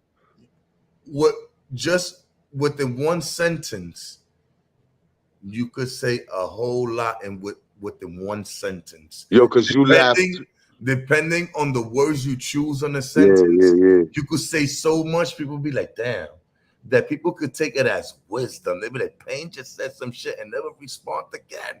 That nigga you get what I'm saying? It's hold on. I was trying that too, I nigga. know. When niggas was doing 3-hour lives, I was doing 3-minute raps. You know what I'm saying? No, I mean, like, it's probably easy for me to talk because it never happened to me. But that too. You know what I'm saying? It's different when it's you. Yeah, but to be honest, I would still take them niggas as a joke, because I'll be like, yo, nigga, you really don't fucking know the people I fucking know. You don't even know what you say. Like, whoever's supporting and listening to your dumb shit gotta be dumber than you. They gotta you know be what I'm saying? retarded. Or they either laughing at you. They're not even support. I think they're laughing at you. They watching you because they enjoy watching you make a fool out of yourself. I was dying laughing I was dying laughing when I dropped that first track and you laughed at me, nigga. You heard? I was like, this nigga friendly don't give a fuck. I was like, what the fuck, me? Yo, no. I was laughing. Like, this nigga friendly. I ain't even gonna bother with this nigga no more. This nigga don't give a fuck. Yeah. The only thing that used to get me mad, sometimes I used to come in and thinking it's gonna be something different, and you start doing that that shit. I'm like, this nigga's being I said, yo, he's being sarcastic now. Mad sarcastic. Yeah. Mad sarcastic. But the whole thing is, man, it just go. But I don't like that go shit, to the bro. Yo, I extreme with believe in certain unity, people. A lot of especially people for take it us to the on the bottom, extreme. friendly. You know what I'm saying? A lot of people go to the extreme and they don't know how to keep it within the content. You know, Yeah, they don't know yeah, how to have an argument over a topic and just pull up later on and be respectful. Or when they tune in the channel, then be respectful and still give you a shout out. Be like, you know what? Shout out to Pain, even though we was having a disagreement, it was pretty dope. It was a good exercise, you know, because I actually got to see and learn that other people don't see things the way I see it too. So I got to, you know, but no, people want to go, they will take that and be like, this nigga and whatever. And then somebody be like, yo, I noticed something because when I was on his channel, he said some funny shit. And then somebody will say something. You be like, if you thought everything I said was funny, why did you stick around for that long? God damn it. You know what I'm saying? Y'all some funny ass niggas. That's some funny ass niggas. Facts, nigga. Like, Facts. if you think that if I'm watching a movie and that movie got some type of thing that I don't deal with, like anything with LGBT, you know, the Q I don't deal with that. you know, and this man, I'll be like, wait, I don't want to watch that TV show. You know, I'm not going to be like, that TV show was funny. And when somebody talk, I'm like, word, that is kind of funny. Because every time I watch it, so I was entertained then. If I, you was entertained, nigga. You stupid, but it's the truth, nigga. Yo, so that's why I laugh at people, because I'd be like, yo, people say things on the internet and don't really realize. You know how many people I heard them say they leaving and they'll come back later on another live? I'm leaving. Well, bye then, goddamn it. I'm still getting notifications about you leaving. You haven't gone nowhere. Nowhere. Yo, you know what's crazy though, friendly? You know what I'm saying? I'm not saying I'm always right, my nigga. None of us are. We don't got. But I'm saying I never uttered a word or a sentence that I didn't believe was true. You know what I'm saying? Right. So if a nigga respect anything, you know what I'm saying? Just remember I felt like that for real. I mean that shit. I'm not gonna say something. If I'm mad at you over, if you smack me, I'm not gonna say you stabbed me, nigga. You know what I'm saying? Bro. If you did something, I'm gonna talk about, you know, I might say, yo, I ain't like what you did. I'm not gonna ask shit and judge you for everything else in your life. Nah, nigga. Look, you know what I'm saying? I ain't like that happened thing. Before, I couldn't even hold anger against you. We don't know each other in real life. I don't know what really is going on. I don't understand. You know what? When things cool down, we could chop it up. And look what happened. But sometimes, but that's one of the things that I don't always agree. Cause sometimes, you could get to really know a nigga right here, friendly. You heard? Right. Yeah, that's a fact. But what I'm saying is, I really don't know certain individuals, so I don't know how people mind really work. I really don't know them. You know, I might assume, okay, I talk with this person. I know certain things I may not, but I really don't know what he really like or she's really like behind the scenes. You know what I'm saying? So, you never been on a plane, nigga? Yeah. I ain't never been on a plane, but I'm telling niggas, man. I tell niggas all the time, nigga, I got the buck 59, nigga. You know what I'm saying? I told everybody, nigga, anybody. I go to New York too, but I told niggas, why don't niggas come the fuck out here, son? This shit ain't easy. You know what's this shit crazy? is crazy out Talking here, nigga. about a plane, right? I was about to go to Texas this week, right? What part? I was gonna go to Tulsa. Oh, shit. That's not far from where you are, right? You talking about Arizona? No, Tulsa. I don't know where that's at. Alabama. I know there's a Tulsa, Arizona. Oklahoma. Oklahoma's not far, but that's not Texas. But I ain't never been over there, son. So as a matter of fact, it's 13 hours about, I think it is. Because when I went from Missouri to here, you know what I'm saying? We had like 13 hours left. I remember Iz saying that shit. Something like that. From Dallas, that's like 4 hours. I don't know. From Dallas is a mission. Yeah. To here. I live by Juarez. Like my next door neighbor is Juarez. So I was gonna go, right? But check this out. Realization kicks in, my brother.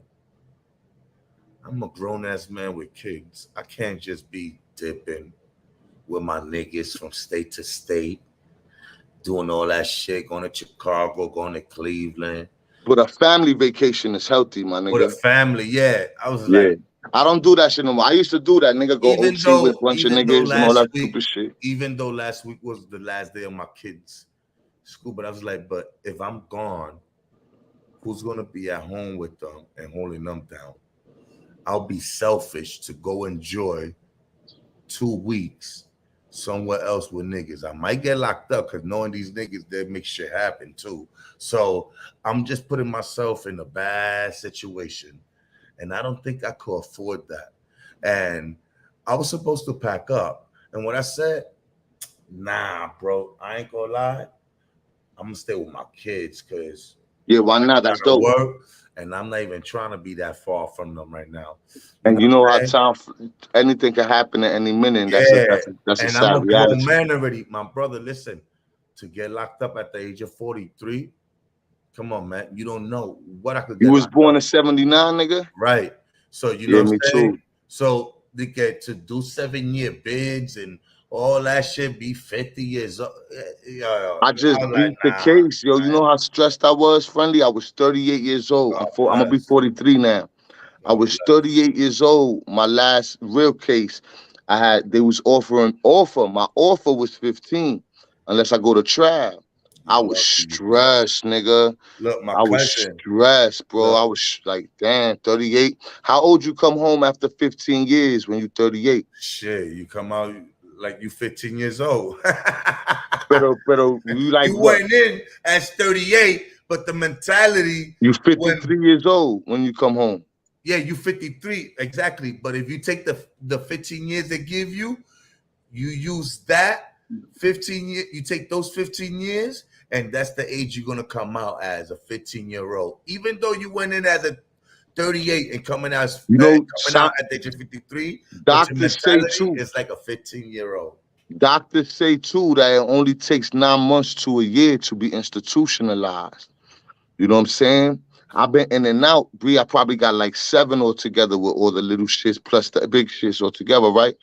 So it's true. I seen a lot of dudes come home. My Theo Frankie, yo, rest in peace. You know what I'm saying? He was a dope fiend, you heard? A stick-up kid. This nigga was the worst type of individual. I loved him, though. That nigga he couldn't read, son, when he passed away. Yo, and on top of that, that nigga would come home. That nigga did like 20 joints. That nigga came home, and that nigga wanted to go back, bro. That nigga just went to crime because after so many years, you know what I mean? He felt like, the fuck am I doing out here? You know what I'm saying? Right. But I seen niggas do that, man. Niggas come home and they be like, that's why I pray for Blue Boy, yo, because when I spoke to that nigga on the phone, I felt like that nigga was institutionalized. You know? I was like, nah. Yo, I'm gonna be real with you, man. And in prison or in jail, either or, you have a lot of innocent people though really there for that did not commit a crime. That did not commit their crime. And they're going through it right now as we speak. There's so much going on in the world that people don't talk about. You know, my nigga O did 20 years. I was with him in Sing Sing too. I knew him from Botanical. You know what's Botanical Square? Uptown in the Bronx. Well, I knew that nigga from there. Yeah, Botanical Square. Botanical Square is like Bedford Park area. It's right off Bedford Park. Oh, okay. I know what you're talking about. I knew that nigga since I was a kid, since I was a shorty. There was a shootout over there, right? Where innocent bystander got hit. That's by Clay, some shit around. Nah. More uptown. More uptown. Okay. That's like going towards Gun Hill and all that. You know what I'm saying? But on the Webster Avenue side, you heard? So you got Bedford Park, Mashula Park over there. Mashula Parkway. Okay, that's by the train station. What train is that? A 3? Well, there's no train there, but you got the D train on the concourse and you got the 4 train on Jerome, but that's a little walk. It's a little walk. But anyway, my man, there was a shootout over there where innocent bystander got killed, you heard? So the police never found the culprits. The police never found no burner. You know what I'm saying? And they picked my man up and charged him with it. You heard? That nigga exhausted his appeals. All that. He's a Yamakino nigga. You know what I'm saying? He was raised in the Bronx, but he's from Jamaica. So that nigga did 20 years. I was with him in 98 in OBCC. I went home in 99. I went back in 2001. I went back 2000. I got sentenced 2001. I went up north. And I wound up in Sing Sing after a couple of different buildings. I wound up in a bunch of, because I didn't behave. They kept bouncing. They gave me the world tour, nigga. They sent me here, there, everywhere. I wound up in Sing Sing, the nigga still there. Then the nigga did the 20 years, right, for something he didn't do. And when he came out, they deported that nigga. He never even seen the streets no more. That nigga, they took that nigga from Sing Sing to the plane, nigga, to send that nigga back to Jamaica, son. Yo, that's crazy. Word. Yo, and you know, like, for instance, like, when I was getting locked up, the Metro North, Kenny. What up, Kenny? I was getting locked up for a lot of dumb shit, not understanding that what I was doing wasn't even right. You know what I'm saying? And I'm glad that even though I kind of fucked up I put myself in bad situation by, those issues that affected me of getting jobs and things like that and kept me in the streets. You know what I'm saying? But I think God knew I was strong enough that one day I will overcome that and realize that shit wasn't the move, wasn't the way. Yeah, it wasn't the wave. So people who hear me talk, maybe they'll be like, nah. But I've done a lot of things that I'm like, I'm not too proud of. You understand what I'm saying? I'm not too proud of. Look, for instance, my cousin 2 years ago had just came home from doing 20 joints straight. You know what I'm saying? And he caught a body. You know what I'm saying? And he comes home and he asked me, "You still fucking around, man?" I'm like, "Nah." He said, "Trust me, man. You could do more time that you ever lived in the free world." Word. Word. I like do more time than living in a free world. What the fuck you talking about? Yo, I cried, friendly, for 3 weeks, my nigga, in the Beacon, son. You heard? In my cell. I went to the Beacon 3 times that year, and then the last time I went up north, I stabbed 2 kids over he say, she say, bro, and I regretted it. You heard? Yeah, I've been I in the stabbed 2 building, chamaquitos my age. GMDC. I've been in those buildings. 3 weeks, friendly. I was having bad dreams because I owed box time, right? And when you get if you go home from the box or you go up north from the box on the island, and then when you come back to the box, you got to go back to the box. Yeah, I know it happened with me. Yo, my ex-girl, she told me that these niggas tried to rob her, and I came to find out that shit wasn't even true. And instead of me doing my homework on it, you heard, I said, "Where they at?" She pointed down the block. I ran down the block and God forgive me, I hit these niggas up all over their body, dog. I went ape shit, right? And 2 days later, I got arrested for putting a gun to the sanitation department worker's face. You know, I was bugging, nigga. I was 20 years old. I was wilding. And the nigga, the sanitation department nigga tried to bully me, right? And he was a big brolic nigga. He bullied me. He tried to bully me 1 week. I was like, I got you. When he came back the next week, I put the nigga on his knees with the gun. So I got arrested for that, but they never found the gun. So I'm in the island in the Beacon for 3 weeks, yo. I was having the scariest nightmares in the world. I wasn't worried about the gun shit because they never found the gun. They're just gonna give me some bullshit harassment or something. They gave me menacing charge. So I wasn't worried about that. I was thinking that, yo, while I'm in here, you know what I'm saying? Police investigating the kids that got stabbed. I don't know if they're alive or not. They survived, thank you, Lord, Father God. But I don't know at that time. I don't know if they're dead, they're alive. You know what I'm saying? I don't know. All I know is they're in the hospital. And I'm sitting for 3 weeks. I'm waiting for the fucking 41st precinct to come to fucking rearrest me. I'm never going home. I was stressed, bro. And I was having these weird ass dreams, bro. Like God was sending me to hell and people were screaming at me and I was being judged by like all types of people in the street. And I was just the worst person. And I was waking up in cold sweats. My niggas talking about sweating, nigga. And I was crying, nigga. I wake up crying and shit. Like, I felt so guilty. Because right before I caught that case, this girl named Denise, God bless her, she told me that shorty said, like, yo, they ain't ever did nothing to her. She had beef with them niggas from her ex or whatever. I'm like, damn, son. So I jumped the gun. I didn't ask no questions. I just did that shit. Here I am, feeling guilty because I don't want to hurt people that don't deserve it. You know what I'm saying? I was shook, nigga. When they let me out that day and they told me if I cop out to menacing, they was going to give me time served. The 21st day of that trip, the judge was like, yo, you cop out to menacing in the third, we're gonna let you go home. So I just took it, nigga. I was like, oh shit, they ain't picked me up yet. I took it. A couple of days later, I saw the kids. They came out the hospital and they saw me too, but they didn't pop. They just looked at me like, oh shit. And I'm looking at them like, oh shit. I thought they was gonna pop, but they didn't pop. They went back in the building and I left. You know what I'm saying? Yeah. We looked at each other and I ain't gonna lie, nigga. I thought, oh, it's their turn now. You know what I'm saying? I ain't had nothing on me. Yo. You know I mean, I thought they was gonna go for this, but they didn't even go for this. But I'm happy that they're alive. You know what I'm saying? Because I don't want to be a killer. And I was stressed, my nigga. I was so stressed, bro. I couldn't eat, nigga. Yo, I lost mad weight in 3 weeks, nigga, from sweating in my sleep, from waking up in them sweats, and from I couldn't eat, bro. I couldn't eat shit, bro. The niggas give me my shit. I be picking at it, you know what I'm saying? Trying to survive. I was sad, bro. That shit was the scariest time of my life. Yo, let me tell Because you I something. thought I was waiting for them niggas to come to my cell and read me my rights for another case. That's what I was waiting for. Check this out. One time, you know, when I was young, man, I was beating up everybody. You know what I'm saying? But I like, you know, I was. You was loose with your hands. I was putting hands on people.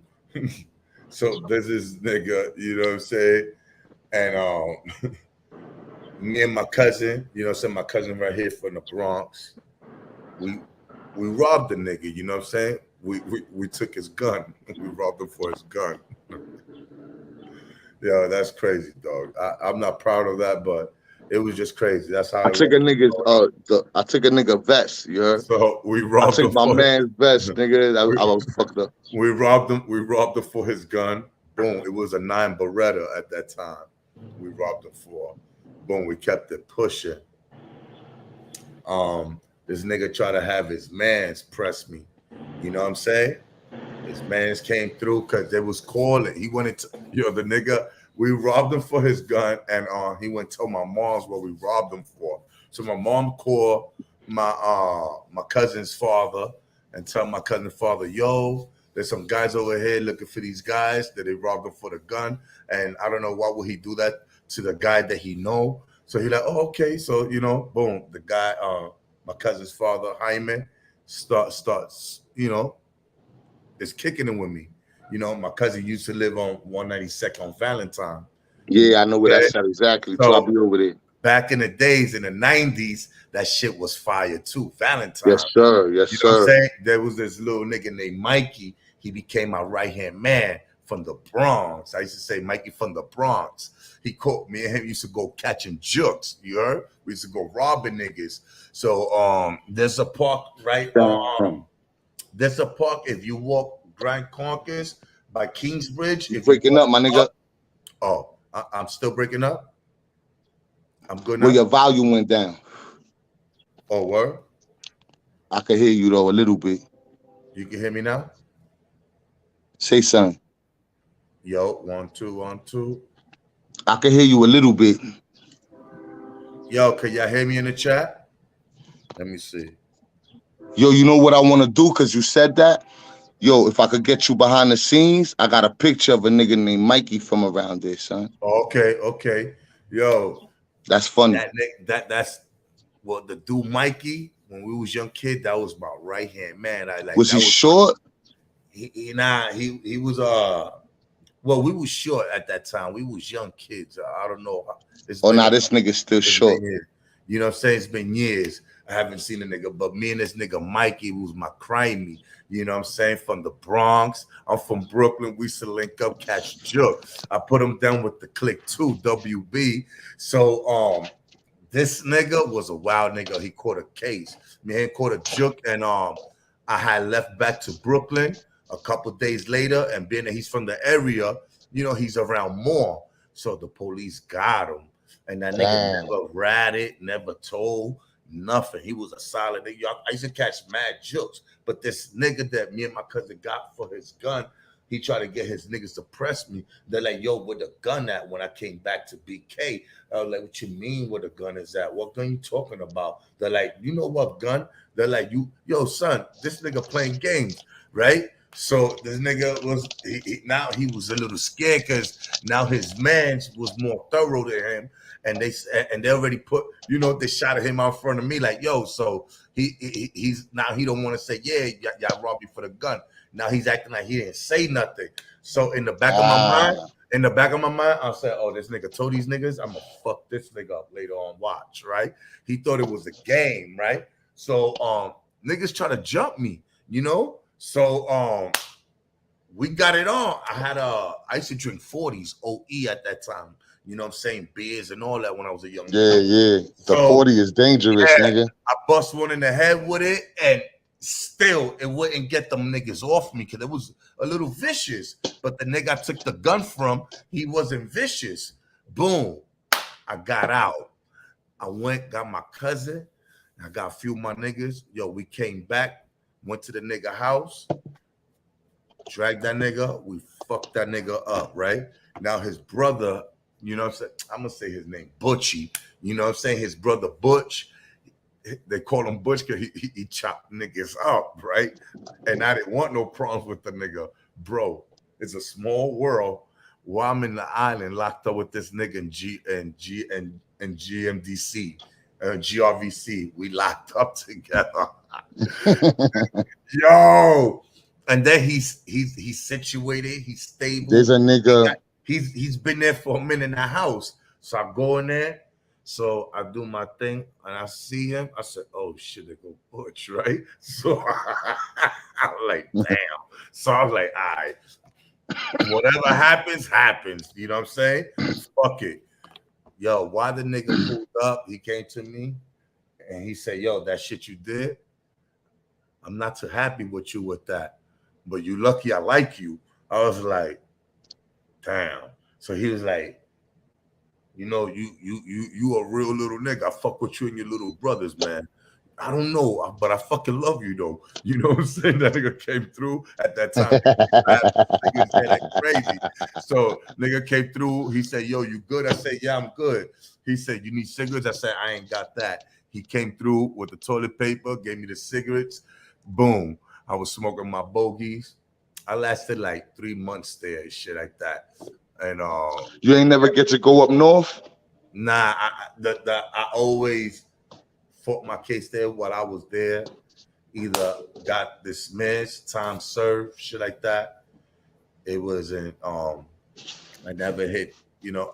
I ain't gonna lie to you, bro. I always had to pay. I used to hustle, so I always was smart to always stack for a little lawyer, sometimes 2,500, 3,000. And that's the bullshit we do though, cause that's money thrown away.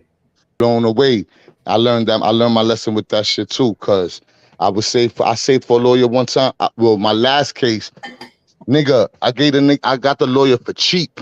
You heard? I got the lawyer for cheap. 2,500 was the last 2,500 I had, nigga. And guess what happened to me, nigga? That nigga, the officer that arrested me, had caught a case himself. Wow. They threw on my mother. I got the paperwork still. They threw 11 of his cases out, of his last cases. Yeah. And I was one of the 11 of his last cases because he lost credibility in the eyes of the district attorney. You heard? Whoa. So, yeah, by the grace of God, that's when I was facing the 15 years. Whoa. Lucky as shit, bro. And I never not get convicted. Like at that point in time in my life, everything I get arrested for, I get something, whether it's a misdemeanor or a felony, I always get something. You know what I'm saying? Yo, Payne, I'm gonna be honest with you, dog. I got a rap sheet. You know what I'm saying? Like I got a rap sheet. Like, my shit was stealing cars, assault, and robbing. I used to just do that a lot when I was young. You know what I'm saying? Like, I don't know, but it was something that I was just doing. You know what I'm saying? I thought, but as I got to well, the thrill of the rush is addicting, bro. Yeah, as I got to meet people, you know what I'm saying, out the box, you know what I'm saying? That's what made me change my way, carry myself a different way, you know what I'm saying, to a way where now I knew how to move around to avoid attention. You understand? And and it's better to do the right thing, friendly. To be honest with you, we could talk about all that shit, but it's better to do the right thing. You more of a man. Right. You know what I'm saying? I'm thankful and I'm blessed, yo. I'm grateful for this.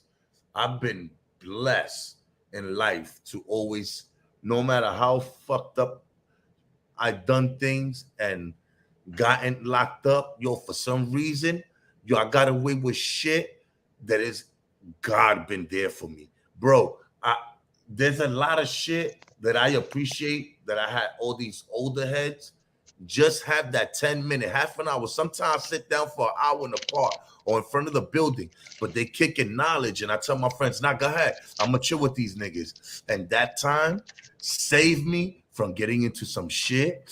It put sense in my head. It put a lot with time. And that's why I feel different. I'm like, yo, people don't talk to the youngins. That's what it is.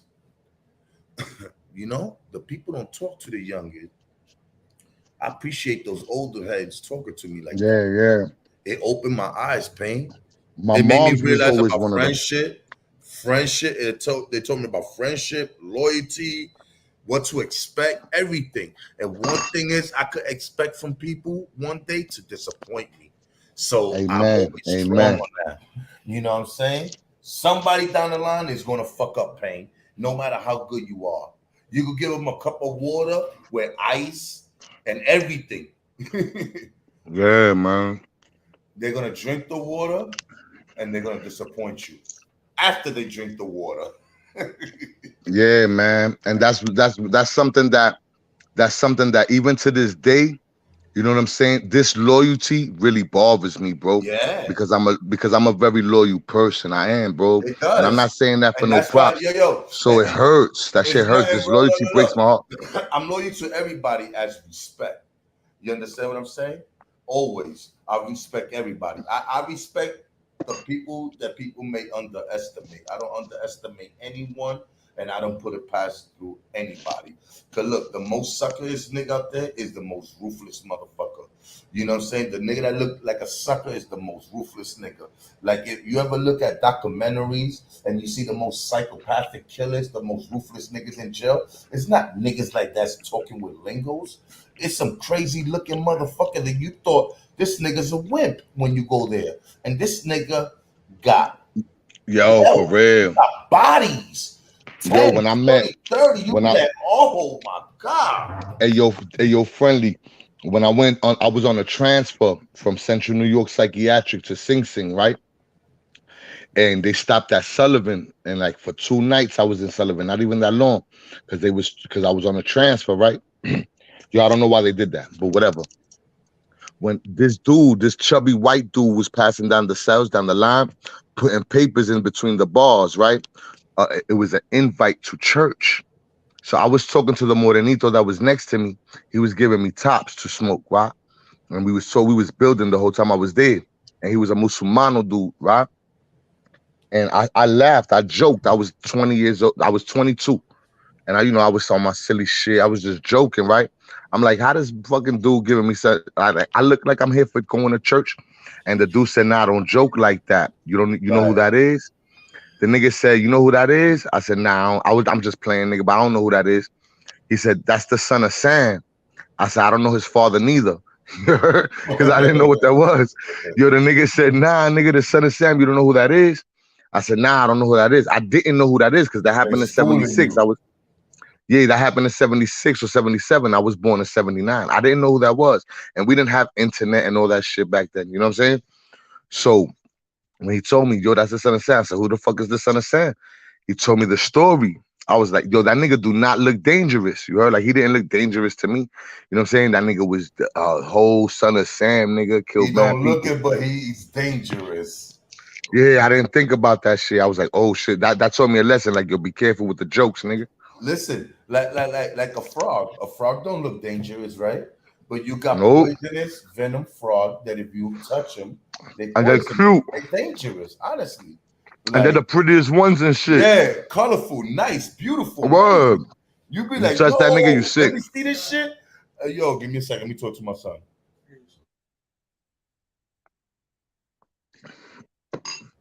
Yeah, bro. Like you be like, what the hell? And next thing you know, you die. You thought it was pretty. You know what I'm saying? But what's pretty could be ugly. You know what I'm saying? So Look at Jeffrey sometimes, Dahmer. right, Look at Ted Bundy. Look like a fucking accountant. right, You can't judge a book by the cover, bro. right. And the ugliest motherfucker could be the person with the best heart. Mm-hmm. You know what I'm saying? The ugliest woman could treat you the best. Could make you feel like you never felt before, like a real man, like a brand, like you just was born again. You'd be like, Mm-hmm. what? King of I'm the telling world. you, you'll be amazed what could come across your path and what could change you for a better way. You understand? Appreciate that. That's for everybody. Amen. Appreciate that. Amen. Because not too many people are lucky to just say to not too many people are lucky and fortunate and blessed to just be like Yo, and wake up and be like, damn, I fucked up. I'm gonna get my shit together. Some people could never get their shit together.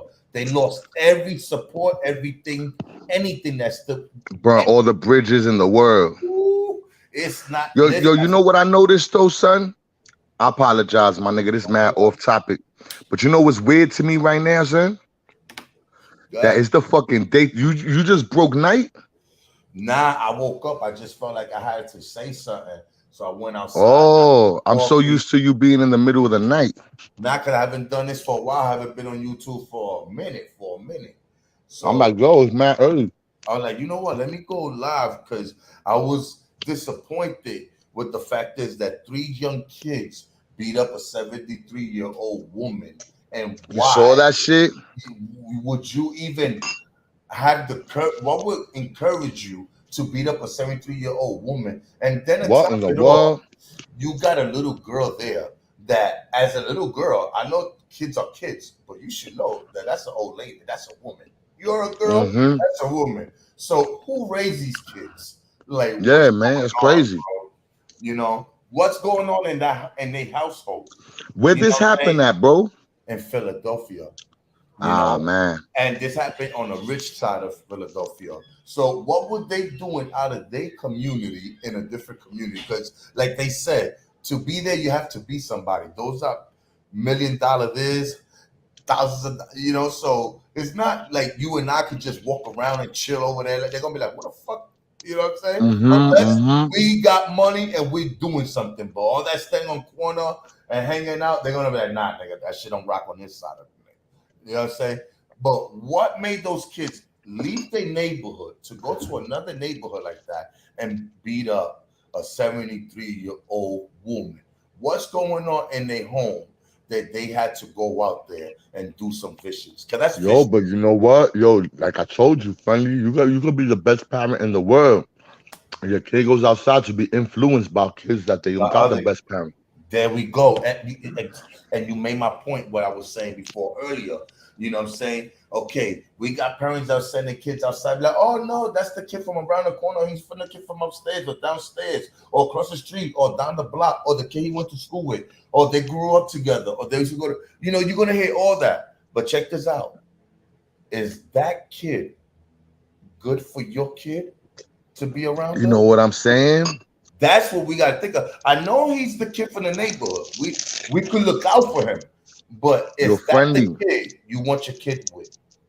You're friendly. I got a great mom's, B. She made some mistakes, yeah, but she's a great loving person. Of course. And I got 3 felonies and about 7 or 8 arrests, my nigga. You know what I'm saying? So, you know what I mean? And now it's even worse because a lot of people get their morals and their values from social media, nigga. Right. A lot of these kids, they don't know a lot, yo. You know, you look at the baby. You ever go somewhere and you see a kid, their mother's talking to everybody and the kid's just on the tablet. He could walk without looking at the world. A lot of these people, even grown people too, they're getting their principles and they're getting molded and shaped by the idiocracy shit that they see on social media. So that's why I stand against the cyberbullying and the trolling and all that, because you're dumbing people down even more, bro.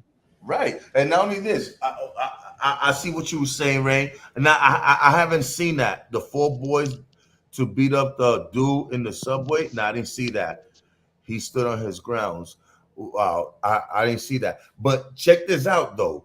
The crazy thing is, bro, that it just bothered me that you got people that may have kids as young as me, maybe on their teens, early teens or late teens, or the early 20s or whatever, or grandkids. Instead of correcting and sitting there and talking to them, making sure they don't fuck up and go the wrong route and make that mistake that they may never come back from, like I always say that, they prefer to be on YouTube trolling, arguing, beefing. Not only YouTube, and what other platform people do all this shit too. You know what I'm saying? This is the time they take and they waste on when they should take that time and put it on the family. You know what I'm saying? And make sure that, you know, their family is doing better. No, they waste time on social media. And the kids see this.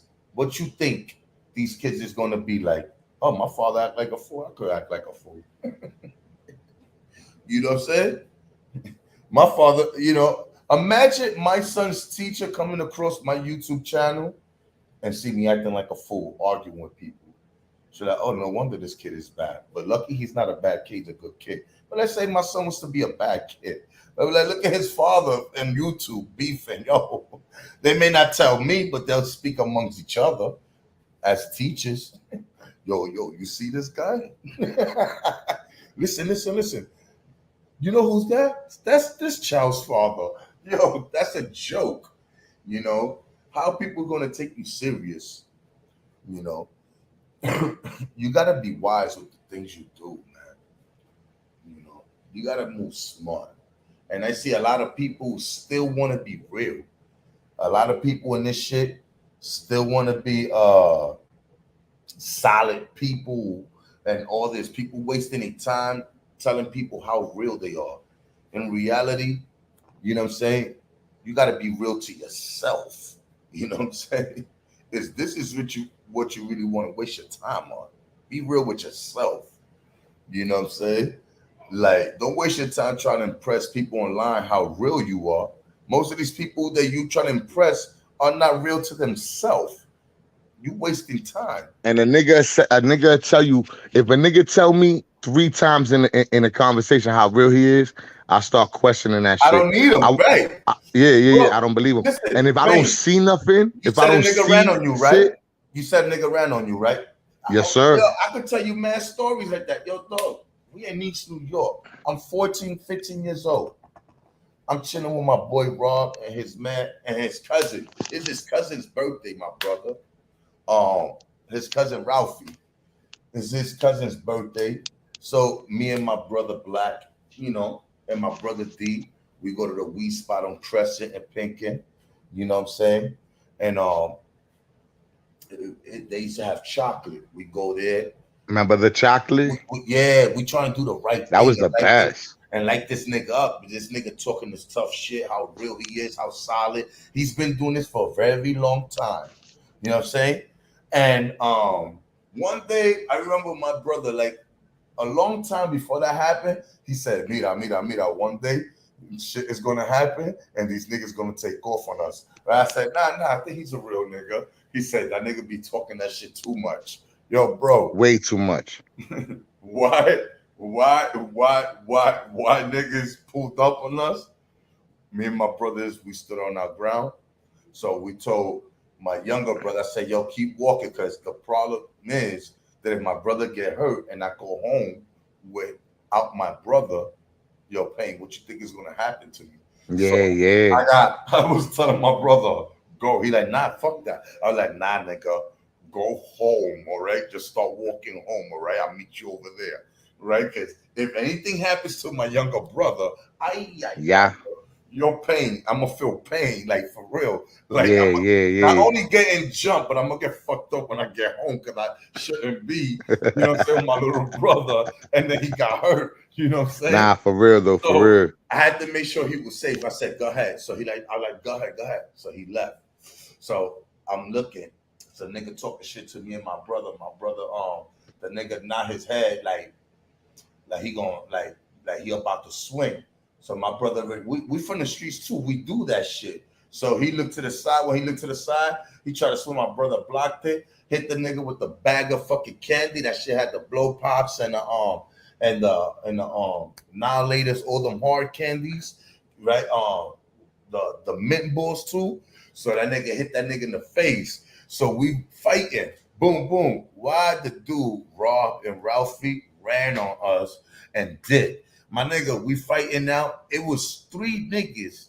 You know what I'm saying? It was 4 of us versus 3. We could have washed them niggas up, right? Because I sent my little brother out. So us 4 could have washed them niggas up real quick and kept it pushing. No, he made it hard by running and his cousin running. So it's only me and my older brother Black. You know what I'm saying? We over here fucking these niggas up, right? Next thing you know, the whole block come and they start jumping us. So my brother at that time, there was empty lots and abandoned buildings. So he got the rack from the stove. You know what I'm saying? He took the rack from the stove that was in the by the abandoned building. There was a lot. He took the rack from the inside the stove and he started beating niggas with that. So niggas tried to stab me a couple times, but they missed me and one of them cut me. I got cut. I got my neck cut. Boom. So he cut me in the back of my neck. Boom. So when he let me go and shit like that, I started throwing the bottles and the rocks at that nigga. Boom, boom, boom. They came at me again. And when they came at me again, they grabbed me. I had a Carhartt hoodie at that time. So when they grabbed my Carhartt hoodie, they ripped that shit. And I'm still going at it. My nigga, like fucking wild animals. We going at it, bro. Yo, when we go to a store to go get a blade, because I wanted to go back, guess who I see behind the counter? Robin's cousin. And I'm gonna say that nigga head for the hills on y'all niggas. So right, I'm like, yo, I need a blade, right? So the guy like, yeah, what happened to you? I was like, man, give me a blade. So the guy, he said, espérate, tú estás con esto. And I said, so I look, I said, yo, what you doing back there? He said, nah, they ran back here. I said, yo, man, why you ran? We could have beat them. And the guy said, nah, because one of them said something about the gun. And I was like, nobody. Yeah, but you know, it's always that. Oh no, I heard somebody say the gun. You wasn't supposed to run. It was 4 of us against 3. We could have pounded them out. Yo, Royu is loyal, salute. You know, man, niggas ran on me before, man. Like, believe me. Niggas who talk that solid shit ran all on that solid. I just witnessed that. Even online, they'll do it, my nigga. You know what I'm saying? I got locked up with a nigga, right? In Brooklyn, right? This nigga's from Ridgewood, right? So, he started doing crimes with us, right? So he used to talk he was real. So, you know, I like to do dirt. So if you talk you real, I'm going to like you. You know what I'm saying? I'm going to want you around me. So he's talking to me. He be robbing niggas and this. He got this from robbing somebody. And I'm like, dang, he got some nice fancy shit. He be robbing good niggas.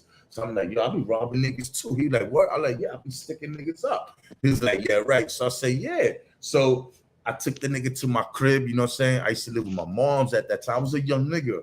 So I show him the hammer, you know what I'm saying? And then I had a shotty. He was like, oh. So, you know what I'm saying? I was like, yeah, we got to go do something together. He was like, yeah. So, you know, he was down with the shit. We go do something.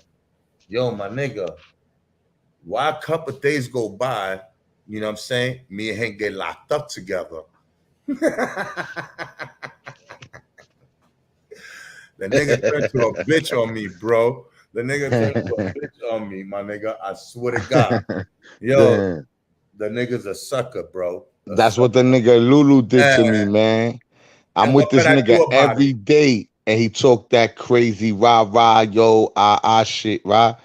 And then when me and Stoney got jumped, yo, that nigga, you know how, I don't know how you've been to the concourse, but I guess there's buildings around you like that too. You know how it'd be like a courtyard and then steps and then the lobby. Oh, yeah, I know the buildings you're talking about. Yeah. You know what I'm saying? On the concourse, 182nd. You know what I'm saying? Speaking about, I don't want to change the subject. I want you to pause on that for a second. But you know, the Grand Concourse, you know, there's a history on that, right? that Yeah. that the Grand Concourse opened up in 1902, 1904. Do you know that? It was I all didn't know Jewish that. I and never did the Italian. history. Yeah, if I you look believe into that. that I and read, believe it. and yeah, it's a history, the concourse, and it's buildings that as old as, you know, from when they first opened that. You know, there's a history. Most of those It's that you like have, one of the oldest parts of the Bronx type yeah, shit, huh? they have history. Yeah, that was the opening. You know what I'm saying? Like from somewhere to whatever. Like I was reading Like something that Boston Road. that's history. Yeah, the Boston Road, Pelham Parkway. That's Yeah, history. that's That's history. landmark. You know that, right? Yeah, that's a Like fact. that's the most historic part of the Bronx, Pelham That shit got Parkway. something to do with the Tea Party type shit or Yeah, something. yeah. Like that shit it's deep. But go ahead, bro. Like you should Nah. That was dope what you said, man. But now I was talking about niggas running on you. I was saying, yo, we on the steps, right? I'm looking out. I'm in the lobby. I'm looking out. I'm you know what I'm saying? I'm hustling. And I was just moving weed when we had beef with these niggas that came to my building. I was going to the apartment when I saw my man go outside. The nigga Lulu with us, right? And I said, why he going outside for? So I went to be nosy and I seen a bunch of niggas. He talking to these niggas. My son Stone, this nigga is crazy. Like this nigga not scared of shit. So he talking to the niggas. One nigga said, yo, you brought all these niggas for me? The nigga said, nah, yo anda solo. So when he said that, he said, oh, tu anda solo, toma. Bow, he rocked the nigga. Next thing you know, I ran down the steps. I got involved in the fight. We get jumped, but these niggas wound up running off, right? We stood our ground, basically. You know what I'm saying? I turn around and I see the nigga Lulu never move, son. This nigga with the and I don't, you know, I like to talk love and positivity, and I even back then I was on some like unity shit. You know what I'm saying? Like if I got it, you got it. Shit, I always been like that. When I turn around and I see this nigga still there, frozen, suspended in time. You heard? I grabbed the nigga. I ran up the steps. I grabbed the nigga up and I slammed him on the wall. Like nigga, what the fuck? You know what I'm saying? Like you nigga with the biggest mouth, with the biggest rah gangster shit all the time. We just got jumped, my nigga, and you ain't moved from the steps. Right. That happened with me with this guy named Trushawn. You know what I'm saying? It was his problem, you know what I'm saying? And I decided to step up for him, you know what I'm saying? 'Cause he always talking tough and this, that, and a third. And you So you know, thinking he's gonna hold it down too? so he always talk about, yo, you got my back, and niggas got my back. I'll fight. So I'm like, word, fuck that. I got this nigga back. You know what I'm saying? So me, like my mom used to tell me, in Spanish, entre metido recibe peor. Some shit she used to say in Spanish. She said like nosy people get it worse. You know what I'm saying? Mm-hmm. And so I never picked up to that when I was a kid. I was always trying to protect somebody. Yo, I stood up for the kid. Yo, my nigga, why the kid ain't even do nothing? I got my ass kicked by the kid and his friends, and the kid I was standing up for, he didn't even help me. He didn't even pop. No, I walked home beat up. I had to go And to it's better. I always thought, you know, because I told you like the man that raised me till I was 12. You know, he was a bully type nigga. You know what I'm saying? And people were scared of this nigga. You know what I'm saying? And I was scared of him too. But he used to make me fight the other kids, and and he used to be like, "Yo, it's better to go home fucked up than to go home to get fucked up." You know what I'm saying? Like it's better, you know. He kind of taught me how to stand up for myself. I just think he did it in the wrong way. You know what I mean? Cause yo, friendly, I used to get into fights with tears in my eyes, my nigga. You think about 7, 8 years old, nigga. You know what I'm saying? Like you making me do this shit. You feel me? I used to fight with tears in my eyes, my nigga. 10 years old, 11 years old. No, I believe you because you know in those times it was rough being outside. It wasn't easy. Yeah. You know And what we I'm was saying? always outside. And I remember, at that age, like that, because we grew up by Marcy too. You know what I'm saying? My grandmother. You know what I'm saying? So I lived in Bushwick Avenue by Broadway already. I'm right there by the Style, and my grandmother lived right there, a block and a half away from Marcy Projects. Then my aunt and my other aunt, one lived on Myrtle Avenue and Troop, and the other one lived in Marcy. So I had family through all over Brooklyn. So over there was park called Bartlett. There's not was it's still there. It's a park called Bartlett Park right by Marcy too, and those kids was bad. And yo, listen, man, I remember when they put me to shoot my fair one. You know what I'm saying, with the kid at the park and crying, yo. I had to fight. And yo, I ain't I used gonna to do lie. that. And I used to be. I'm not gonna lie.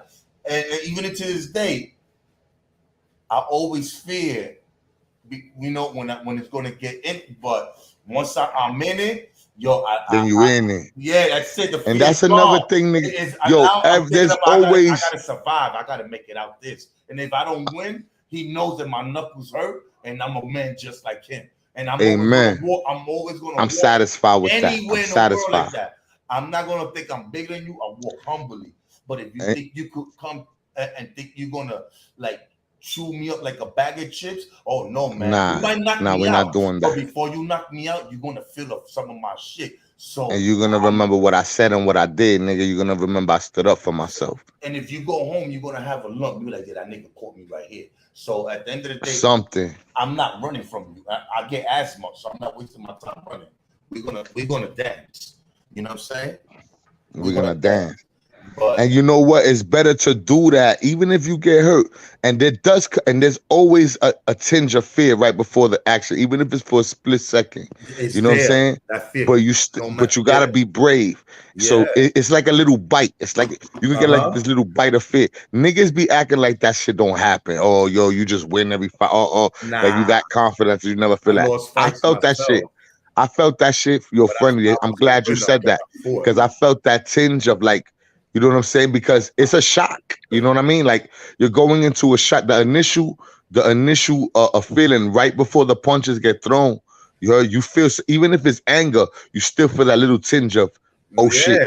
You know what I mean? Because you know what? Sometimes, you know, you underestimate yourself, regardless of how bad and tough and how ready you are. You always gonna underestimate yourself some way. Tell me that, then this motherfucker look brolic, or he look right, like he look like he gonna about to fuck me up. But once you there, and that you once you engage, bro, you be like, yeah, I could take this, and you are. And yo, listen, it's no problem with it. Like, I mean, if y'all jump me, I'm not gonna want to get stomped. I'm gonna try to get my way out. But dog, if you let it go, you and me, yo, we could do a few rounds. You know what I'm saying? And I might be a man and tell you, all right, man, you got it. If I can't continue going, you know what I'm saying? You might get that. But yo, remember that I engaged. Yeah, we fought. But remember, I'm happy with that, yo. You gave me the. Oh yeah, manito, I'll be happy with that shit, my nigga. I'm good with that. Like, yo, listen, I'm not bragging, son. I took some ass whippings, but my hands is alright. You know what I'm saying? And it always been. You know what I'm saying? But there's some niggas that, you know, even if the best, even Mike Tyson got knocked out before. You know what I'm saying? So you can't front like, you know, you're just gonna win every fight, but you have to engage sometimes. You know what I'm saying? Sometimes you just gotta engage, because niggas not gonna respect you, and respect should mean everything to, because you somebody, my nigga. You know what I'm saying? You worthy of being respected, but sometimes you gotta actually engage. That's what be killing me with all the weird shit that I be seeing, because a lot of these niggas, I doubt that they really engage, my nigga. You know what I'm saying? And I'm like, yo, hold on. How you going? You can't, yo, if you don't engage, bro, you got no right to be tough to anybody, my nigga. You know what I'm saying? You got no right to talk shit. You got none of that. You gotta earn that shit, bro. And I'm gonna be real with you. You know what I'm saying? And right now, I'm just at a point in time in my life where I'm not even trying to dirty my hands or try to put myself in the streets. Pero ahora está 43 años, son. You know what I'm saying? Right now, it's time to tell the kids what time it is. Right. Because you know how stupid you look at the age of 40 in the street. Come on, let's shoot this fair one. Let's shoot this. Let's get this fake. Give me this fake. Oh, you crazy? Like, yo, you missed the bus, nigga, because all your energy, all your fighting days should be right now. You should be on some, you know what I'm saying, sitting on the rocking chair, nigga, telling the kids, you know what I'm saying, the stories. I'm not doing that. I'm not doing that. I try not to. Yo, I still, this time, listen, I told y'all, nigga, my wife's kid had an attitude for a year, nigga. I'm over here like, damn, shorty thugged out. You know what I'm saying? 22 years old. I was the best at that age. I know he got it in him. You heard, but in order to get the respect, I gotta snuff you, nigga. It had to happen. You know what I'm saying? Because I'm saying this. it's a life lesson. Like, treat people how you want to be treated. I ate that shit for months, my nigga. The attitude shit.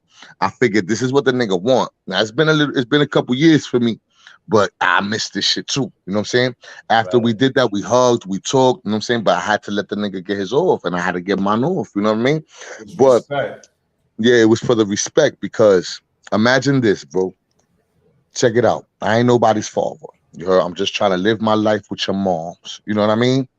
Whatever happened in your past was your past, and you mattered about it. You heard? And I'm not gonna go into that. It's not my biz, right? Right. But you taking it out on me, and I'm not the nigga that did that shit. You know what I mean? Now I understand it because I went through it too. So I was like, all right, if I can't, I'm trying to be nobody's father, my nigga, but I am trying to be myself, and you gotta respect my shit too. I show you niggas nothing but respect. The attitude, it came to the point where it was like, I can't just take that shit because niggas is gonna walk all over me. You know what I'm saying? Yeah. So you know what? Since you a man and I'm a man, yeah, you younger, yeah, you a little fat, nigga, hold this down. Bang, and I went for mine. You know what I'm saying? And we had a good time. After that day, yo, we became the best of friends, my nigga, because I let the nigga, because I said, yo, it's not over until you tell me what your problem is. We're gonna go another round. We're gonna keep going rounds, nigga, until I get the truth. You know what I mean? Right. Because I felt like, yo, you harboring something from your past that didn't have nothing to do with me. If you just talk to me, you might not even realize that I've been through that same shit too, nigga. And that's what happened, nigga. We started talking, nigga, crying together, all that, nigga. I heard the past. I said, well, I've been there, my nigga. You know, so it was a lesson like, yo, at least open up, talk, nigga, because if you would have just kept it real from the jump, you would have knew that I understand that part. It's real, man. And communication is vital to the human species, my nigga. We must communicate, or else we just gonna be lumping each other up for every little And I'm thing. gonna tell you Because something. Communication. You just said something that it just lit up a light bulb. You know what was the problem, when these people started colonizing and conquering? That we didn't have communication skills. eso Like, ahí, for instance, everybody was split in tribes, no matter how you look at it. No one de spoke each verdad, other's language. So it was de verdad. easy to motherfucking manipulate people and turn them against Ajá, each other and kill the ajá, people and enslave them at the same time. ajá. So that's the problem with the thing, you know what I'm saying? Communication, lack of communication. Communication, lack of communication. It was just war. Like, you could have came to my tribe trying to tell me that the Europeans are trying to kill us, and I would look at you like, oh no, you don't belong on this side. What are you doing? You crossed the line. I'm gonna have to kill you. And Now, then the big army comes and kills all of yeah, us. there we go. And we kill most of each other. They Yeah, kill we it with help. Even to this day, we help the establishment kill each other. right, You know what I'm saying? And we're not communicating. It's more likely for a Boricua or Morenito to kill me than it is for a white man from another side of right, town. You know what I'm right, saying? right. You know what I'm And saying? then Like, they benefit from all of that shit. We paying their funeral homes. You know what I'm saying? We paying their cemeteries. You know what I mean? yeah. And we're not even And thinking about none of that shit. They keep winning. They keep winning. As long as we fail at communication, the true enemy right. is gonna be laughing and winning. Remember, in those times, man, nobody really knew how to speak. So people spoke whatever they they grew up in, however they was raised, that they got to learn to understand each other. So they didn't even understand their neighbors. You know what I'm saying? So it was easy. So now that we could communicate and interact like that, you know what I'm saying? We We should be need to. do that instead of just, you know, trying to bring each other down. And then people bringing each other down for what? For what? For What do you what? get out of that? You We don't get come up more by either. building, you My know? mother told me the only person that could bring you down is already beneath you, Yeah, because if he was above you, he could only bring you up after that. that's a fact. And what do a person get by bringing you down? Y'all live in the same neighborhood, in the same block. We from the same shit. When in fact, if we all get together and clean the front of our house, our neighborhood will look better. If we all get together and cut the grass, our neighborhood will look nice. If we all get together and learn how to take care of our property will remain to maintain. and look good. Boom, boom. You understand? Yeah, I like that. We could, you know, values could go up, but our values go low because the way we live, the way we treat each other. You know what I'm saying? Facts. But yo, friendly man, I'm getting these texts about my brother in the hospital, man. I'm gonna go call him. He should be all right. You know what I'm saying? He should be all right, but you know what I'm saying? I want to see what's up. You heard? But yo, God bless you, B, for real, man. You know what I'm saying? I enjoyed that. God bless it to You you, heard? man. Thank you for coming through. It's I'm all about to love, let the B. live go because it's 1:08. Yeah, it's early for you, nigga. Nah, they're It's that early. already looking at me. I got them looking at me like, yo. So let's start the day, nigga. Let's start the day. Yeah, right. So yeah, because my time is up with this too. But yo, thank all right, everybody my for nigga. coming through. Thank you, Latin Pay. Appreciate God bless you, B. Hope everything works out with you and your family and everything. God bless Yeah, that nigga be all right. And salute to the chat. Thank you, everybody in the chat. Thank you for everyone for supporting and shit like that, man. Yeah. All right, my nigga. Peace. One love, B. One. How about end this? Oh, okay, right here.